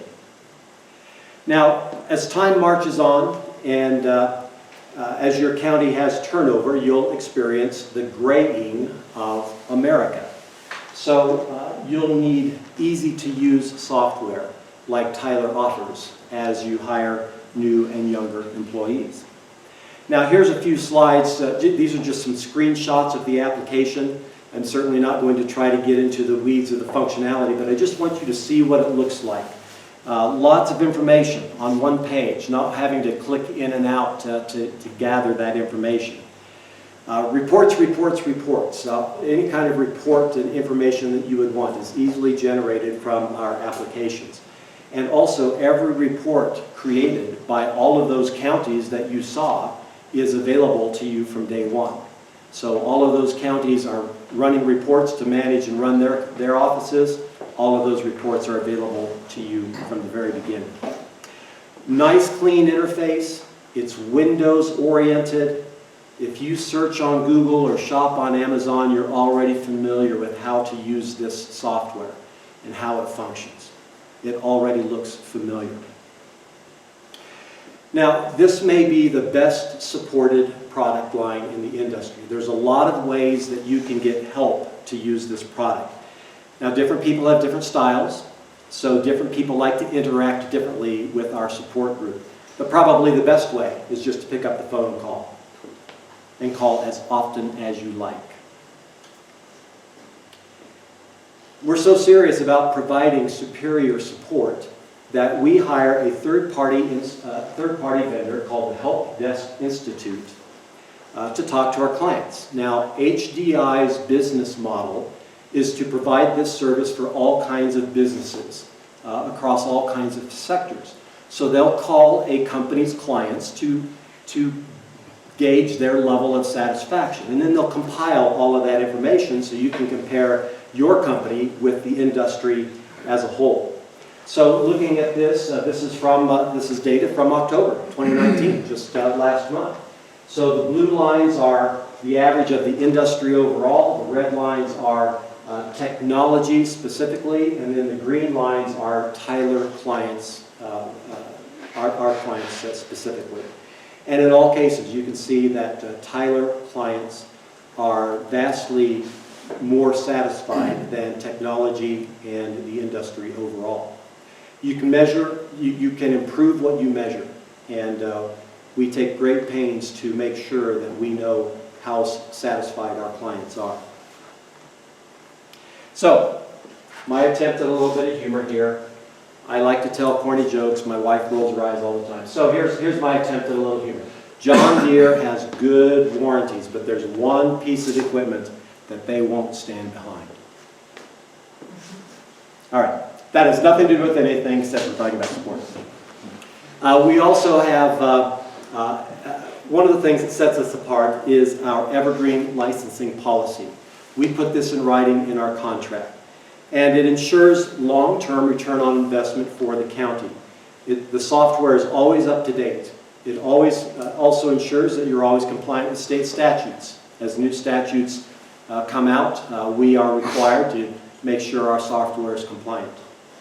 Our user groups provide a list of enhancements, and they prioritize what's most important to them.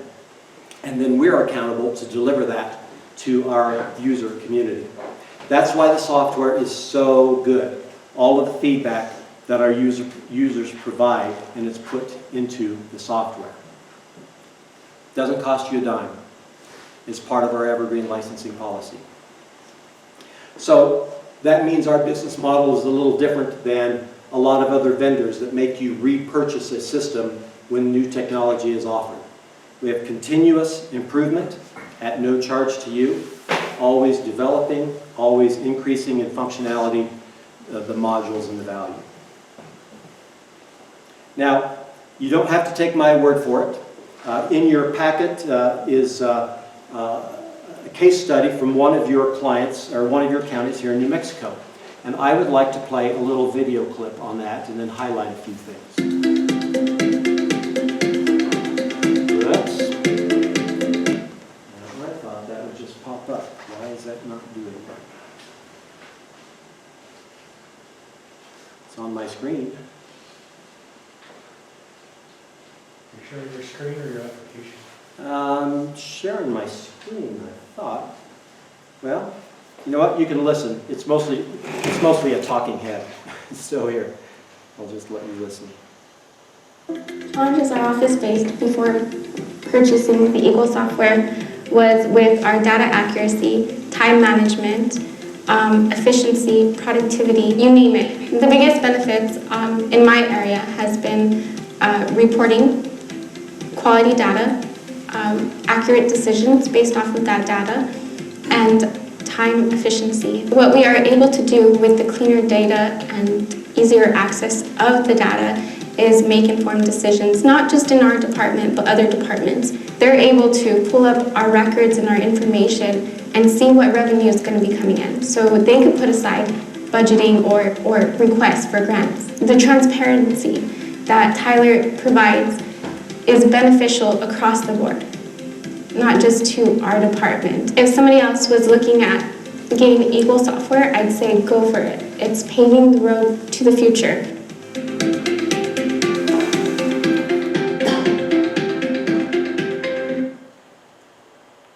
Now, in your packet, well, that's a mystery to me. In your packet, there is the case study for, that was San Miguel County, and the person talking was the IT information manager.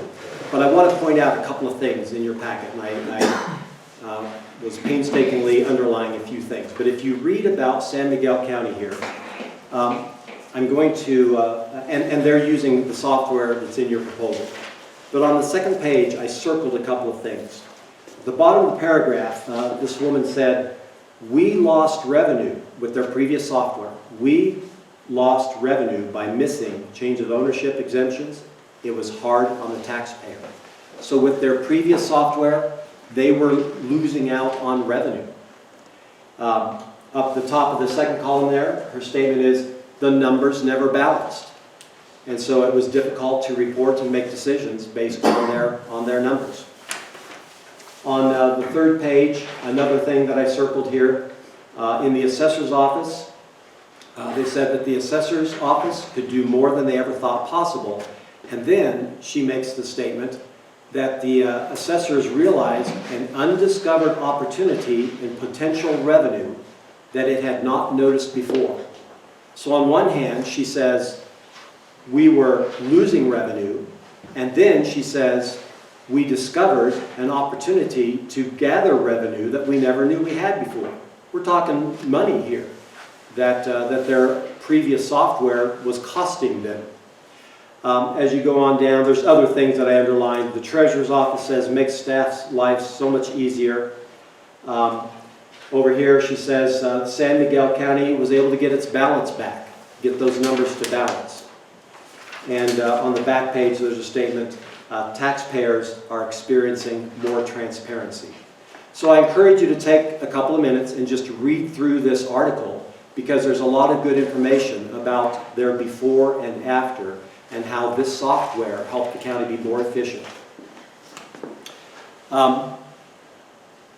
Also, Chavez County in your packet is a letter of recommendation from Ron Lefko, who's the Chief Deputy Assessor in Chavez County. Ron is also the head of the New Mexico Tyler User Group community for the assessors. So take a moment and read this testimonial from the head of the New Mexico User Group community about their experience with the Tyler software. A couple things I'll point out. The interface between the assessor and treasurer's office is seamless. They were able to produce and push over to the treasurer's office a tax roll in a day and a half. I'm not sure how that process works for your county, but that's good. And he gives several other things as well. Also, the user group meets on a regular basis, and he says they average 50 to 60 participants every year. So high turnout, a lot of activity from our users, and again, that's why the software is as good as it is. Oops. So, let's get down to business. Let's talk about project planning and what this would look like specifically for Catron County. The first thing to understand is, should you select this software and we were to engage in a project to get it installed, there would not be any need for a one-year overlap with systems. Not necessary at all. The projects are scheduled when the contract is signed, so we don't schedule anything until we actually have a contract in place. You would need to allow time to convert your data and images. That's probably the most time-consuming thing. And keep in mind, these are public records. This is your data and image. It belongs to the county. It's not the property of any vendor. So what you're saying is a previous vendor, if we did so choose to switch, they couldn't hold hostage the anything that they have on their system. It's public record. It's county data. Yeah, I mean, you should have access to your data. And you haven't had that problem in the past? When we are in that situation, we cooperate and provide easy access to all the data. I can't speak for all of the other vendors out there. Mr. Chairman, if I can ask. Sure. So what do other counties do then when they come up against a vendor that will not release that data that's part of their that other program or that other software? Do you have to enter into a contract with them for continued access or convert? And what are the costs associated with that? You know, again, I can't speak on what other counties have done and how they've interacted with their vendor to have access to county data. You're saying it's up to the counties to get it to you? Right. Yes. That's what you're saying? Yes. And then when the county provides it to us, we upload that into our system so that it's available in the new software. And we have a dedicated team. That's all they do is data and image conversion. So they have a lot of experience doing this. They're very good at what they do, but they have to have access to the data in order to get it into our system when we're doing a project. Has that been a problem you've come across in implementing the Tyler program in the past? There are some vendors that don't cooperate very well with that. Does that add additional cost that's not reflected in the cost of your proposal? I can only provide costs for what we charge. I can't provide any, I have no knowledge or can't speak for what a different vendor might charge or do in that kind of situation. Thank you. Can you share with a county or two that may have run into this problem so that, Commission could reach out to another county? I'd have to think a little bit on that. I don't know anybody off the top of my head. When it comes to the state of New Mexico, and just so you're aware, I do this type of thing in the Four Corners states, so Colorado, New Mexico, Arizona, Utah. New Mexico is somewhat unique in the sense that for the assessor and treasurer's offices, there's really only two vendors that are viable. So, but I have to think a little bit about that. The other thing I want to emphasize, and I mentioned it before, but we would provide training to all staff on site before you switch over to the system, and then also stay on site for a week after you're live to make sure that there's a smooth transition. So, estimated time for a project for the assessor, about 9 months, and the treasurer, about 3 months. Now, these are estimates. I'm not the project manager, but I checked with our project manager to see what was okay. To get it implemented. From the time we start the project to have it to go live. And the assessor and treasurer can be done sequentially. So we start with the assessor and then move on to the treasurer. So roughly 12 months total. So there is an overlap. Well, we're working on the project while you're still, it's not like you're live with the Tyler software and you're still maintaining the other application. But if we were going to discontinue the contract with the other company, you would need 12 months before that cutoff date in order to get your system implemented for us. That's correct. And we would have to contract with you to begin that overlap, begin that system. So there is 1 year where you're basically paying two, yes. Okay. Well, I'll get to that in a moment. Yeah, in the terms and so on. But yes, you're correct. We have to have some time to do the job, to get everything installed, configured, all the data converted and uploaded. And you expect to be paid for your time. Right. Okay. Yeah. I'll get to the specifics in a moment. But yes, you're thinking on the right track, and I'll spell all of that out. Question. This uploading of data, is there a big time commitment for the folks in the office here, or? I wouldn't say a big time commitment, but certainly there is some. This is a cooperative effort. We certainly engage the county staff to review the work, make sure it's done completely and accurately. There are several during the course of the project, milestone, the word's not coming to me right now, but sign-offs to say, okay, sign off here to acknowledge that you're satisfied with our work thus far, or do we need to go back and do something, to tweak it before we continue. So we're certainly engaged with the staff throughout the course of the project. With the finance product, about 12 months from start to finish, and that can be done concurrently with the assessor and treasurer. So about a year, roughly, from the time we would start the project before the application would be ready to go. So, for example, if you wanted to go live by June 30th of 2021, we would want to start the project in June of 2020. And again, we don't schedule projects until we have a contract signed. And when the contract's signed, then we can communicate and schedule that when it works for both parties. Any questions on that before I move on? All right, I'm sure you'll have questions, and that's fine. We can come back to it if we need to. So what I'm going to do is, first of all, review what Tyler's standard terms are, and then I will review what I am proposing for Catron County, and I'm going to have two options. So the first set of slides here, this is not what I'm proposing for you, but I just want you to see what we typically do. So there's three numbers that I'll provide for software, services, and annual fees. So the first thing I want you to realize is that, that wasn't what I expected. For the software, typically 60% of the software license fees are due when you sign the contract. And then 25% would be due upon user acceptance, and that's about halfway through the project. And then 15%, the final 15% upon completion at go live. So 3 milestone payments over the course of the project. For the services, the professional services, this is what is the implementation, the data conversion, training. They're billed as incurred during the course of the project. So if it takes approximately 12 months to do the project, that would be billed over the course of that 12 months. And there are some travel expenses also, and we bill actual expenses only.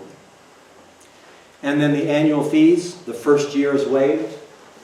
And then, so the first invoice would come 12 months from contract signing. So again, these are our standard terms. The software licensing is a one-time fee. When it's paid, it's paid. The professional services are a one-time fee. When they're paid, they're paid. And then the annual fees, by definition, are paid each year, beginning year 2. The milestone payments over time, we just reviewed that, the different percentages upon different milestones. As I mentioned, billed as incurred during the course of the project as the expenses are realized, and then the first year waived. So here comes some numbers. The software licensing would be a total of $155,942. That's for all 3 offices. Everything that the offices would need. The professional services, $164,275. And the annual fees, $35,557, which I've talked with Bill. I don't know exactly what you're paying currently, but roughly 20% less than what you're paying right now.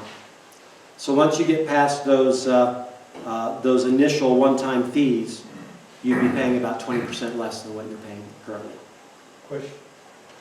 How can you give a number for the professional services if you're billing actuals? These are estimates. Oh, okay. Yeah, and we say that in the contract, but you know, just to give you some idea of how big the bread box is, this is our estimate of the amount of time for the project. So, for example, now let's put some dates to that, just so you can kind of see it. So, what that means is that first milestone payment, and again, these are our standard terms, which I am not recommending. I'm just giving you for sake of illustration.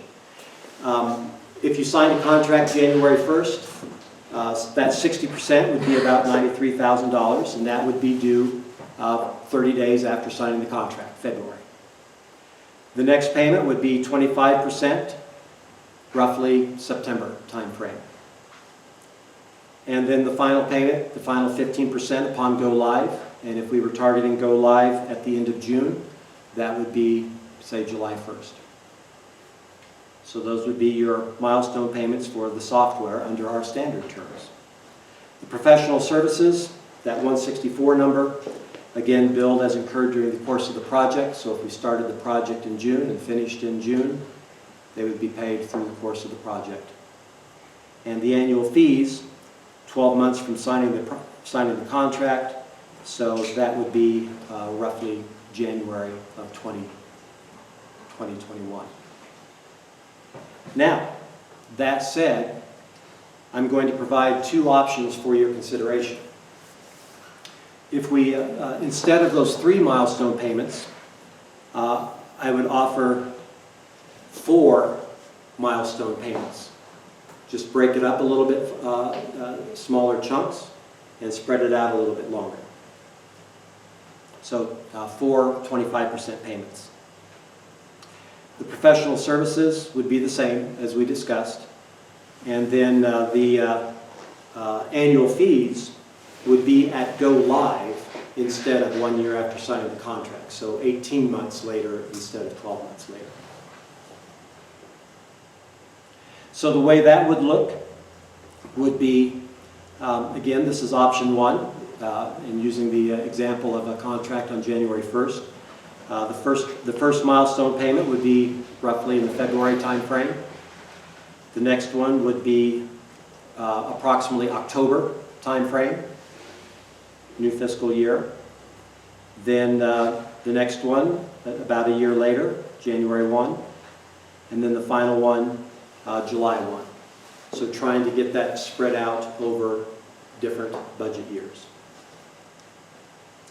Professional services, as we said, would be billed as incurred over the course of the project. And then that annual fee, instead of a year later, would be 18 months later at go live. So that would be July of 2021. So that would not be billed until 18 months after the contract. So during that year of implementation, we would have to pay an annual fee, basically? Correct. Okay. Here's option 2. Option 2 would be a 5-year contract with a fixed fee. And the fixed fee would include all of the software and all of the support. So year 1 would be $58,721. Again, that includes all the software, all the support. Year 2, in 2021, the same amount. Year 3, in February 2022. Year 4, uh-oh, I got a typo there. 2023.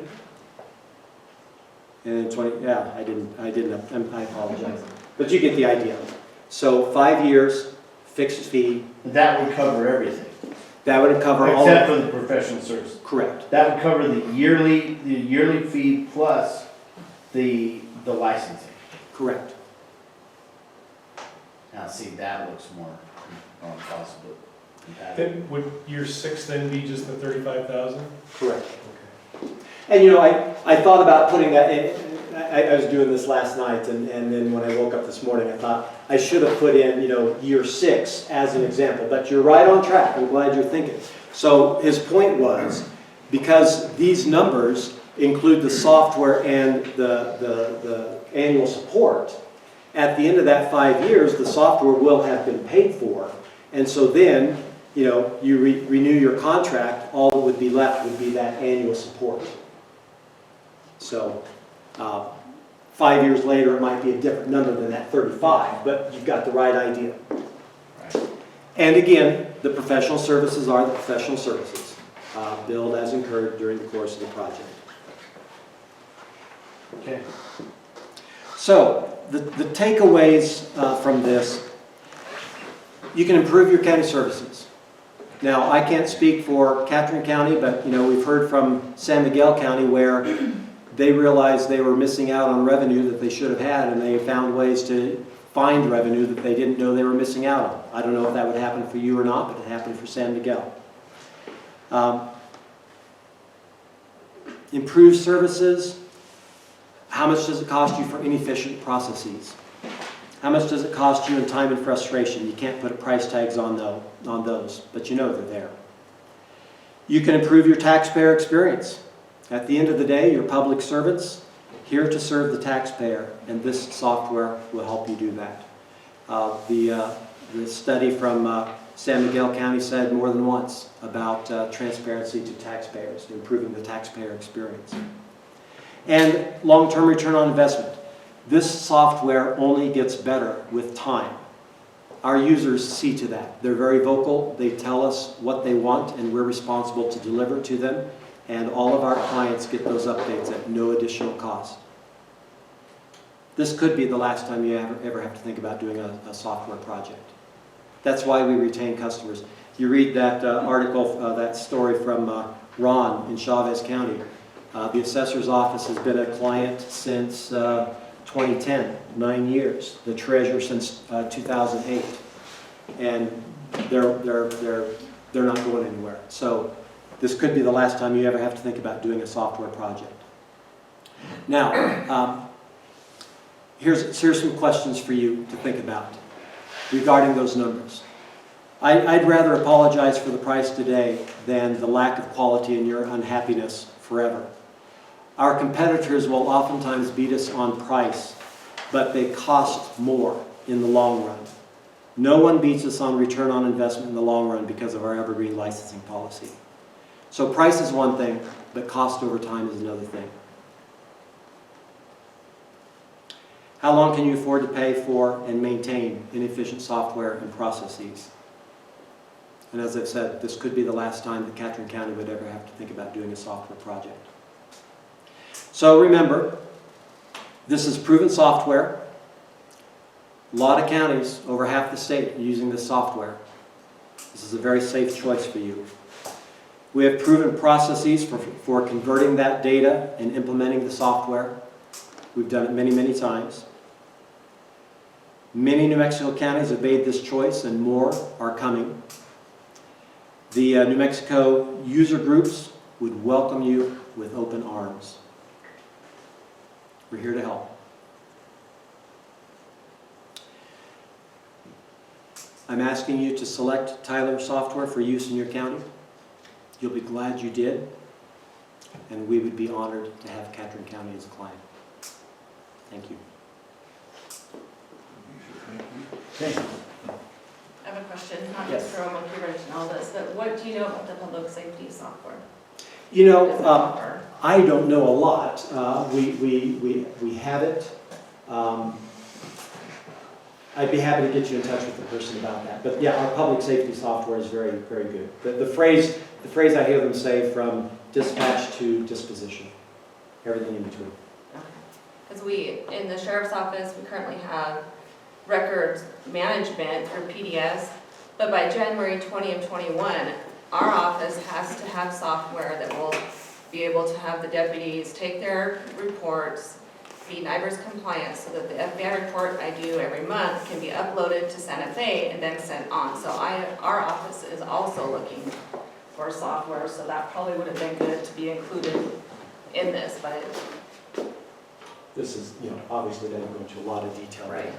Makes mention. so yeah, so I've been doing presentations with different companies over the last 2 months probably. I have another one this afternoon, trying to figure out what would be best for the So- sheriff's office. You need to call these guys and have them come in and I'll visit with you about that. Right. Stacy, have you done a solicitation or you issued an RFP, or how much are you No. charging this cost? No, I mean, I'm guessing,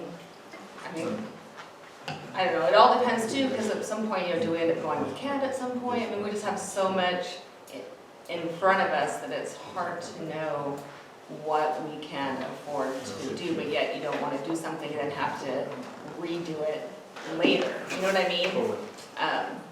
But we'll definitely have to streamline what the deputies are doing now. Yeah, so mainly I'm just trying to learn about the software, and so then go from there. Yeah. Rich, send me an email or something, Okay. and I'll be happy to Sounds get good. you in touch with the right Okay. person. I think the value. In training, so once you go live, and then there's some overlap of a week stay, so when new updates roll out, is there any training associated with those? Oh, yeah. Our support group does a great job in providing all of the README, what they call the README materials. Here's what's new, here's how to use it. They're doing webinars all the time. And then also in the letter that Robin from Chavez County wrote, the New Mexico Assessors User Group, and I'm emphasizing that just because he's from the Assessors Group. They have a yearly meeting, like I said, 50, 60 participants, and they provide training. I mean, the users provide training, so they can share kind of their tips and tricks. Here's some things that we learned. And then, of course, as the vendor, we're there to support them and provide our input. And then they actually, the users all combine to pay us for more formal, in-depth training during that time as well. We want our clients to be successful. We want our clients to use the software to its fullest ability. So that support and that training is Commissioners, do you guys have any more questions of Glenn? Because if you don't, you still have executive session to go through. You know how to get a hold of me, so you might have questions later on. I'm very happy to talk with you. Thank you.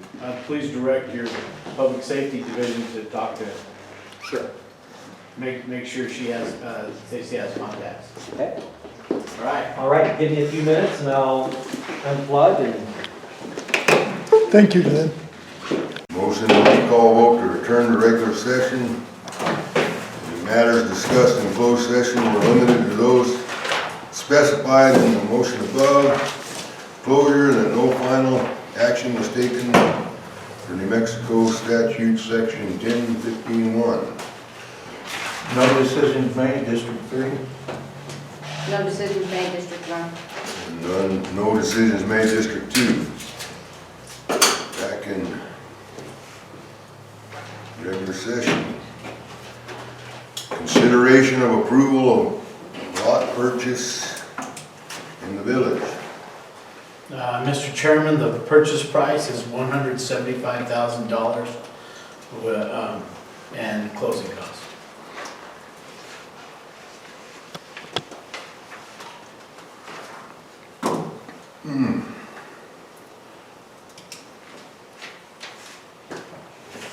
Motion by anybody? Anybody wanna I'll tell discuss you what, this? I'll take this one.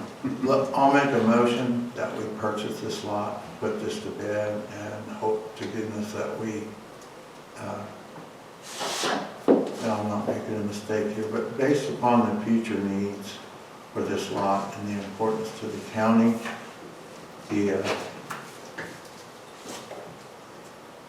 should we ever need room to grow a new courthouse or and a jail facility, we might be able to do it with the facility. So I'll take that note and we can get out of here today. Motion and a second. Yeah, we need a new courthouse. And that would be a perfect place to build it. I can see the advantages of having this lot. So I have a motion and I have a second. Purchase this lot. The offer was $175 and pay the closing costs. So that would be the agreement. We offered the appraisal value. All in favor? Aye. Aye. Aye. Motion carries. And then we have a consideration of wage increase for the Catherine County Wolf Depredation employee.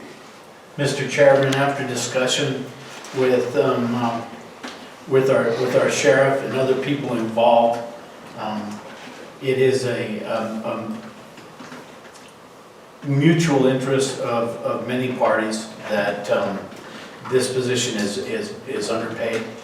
And when you consider that in regards to what deputies get paid and even other staff, it really is unpaid. And so it's up to you to determine the amount, but the suggestion would be that the minimum at $15 an hour, and I think it should be more, but that's up to you guys.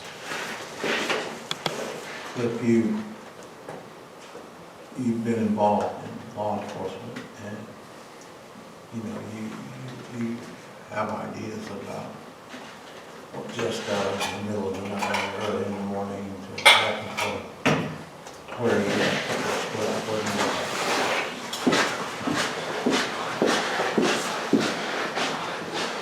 Didn't ask me that. I've had doubts that we need this position, but now with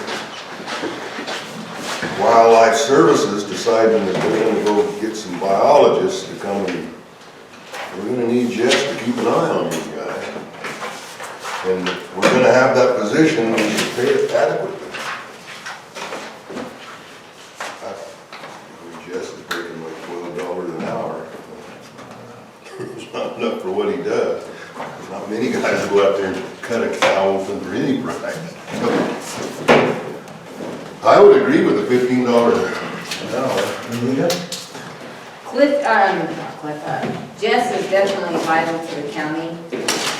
Jess has pretty much been the leader in the proper way to determine whether a kill to livestock is wolf related or not. He does need a raise. I think he needs more, but I don't know what that more would be. I think the sheriff, his suggestion was $15.50. Wasn't that right? I think he said $15.50. Was his suggestion. As well, I'll make the motion that we raise Jess's pay to $15. I will second that.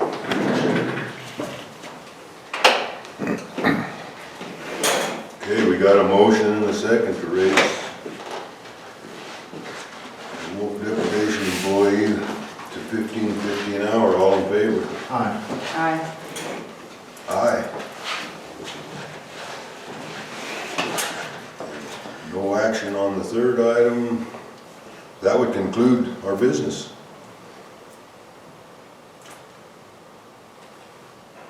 We'll declare meeting adjourned. I live back in the woods, you see. My woman and the kids and the dogs and me. I got a shotgun, a rifle, and a four-wheel drive, and a country boy can survive. Country folks can survive.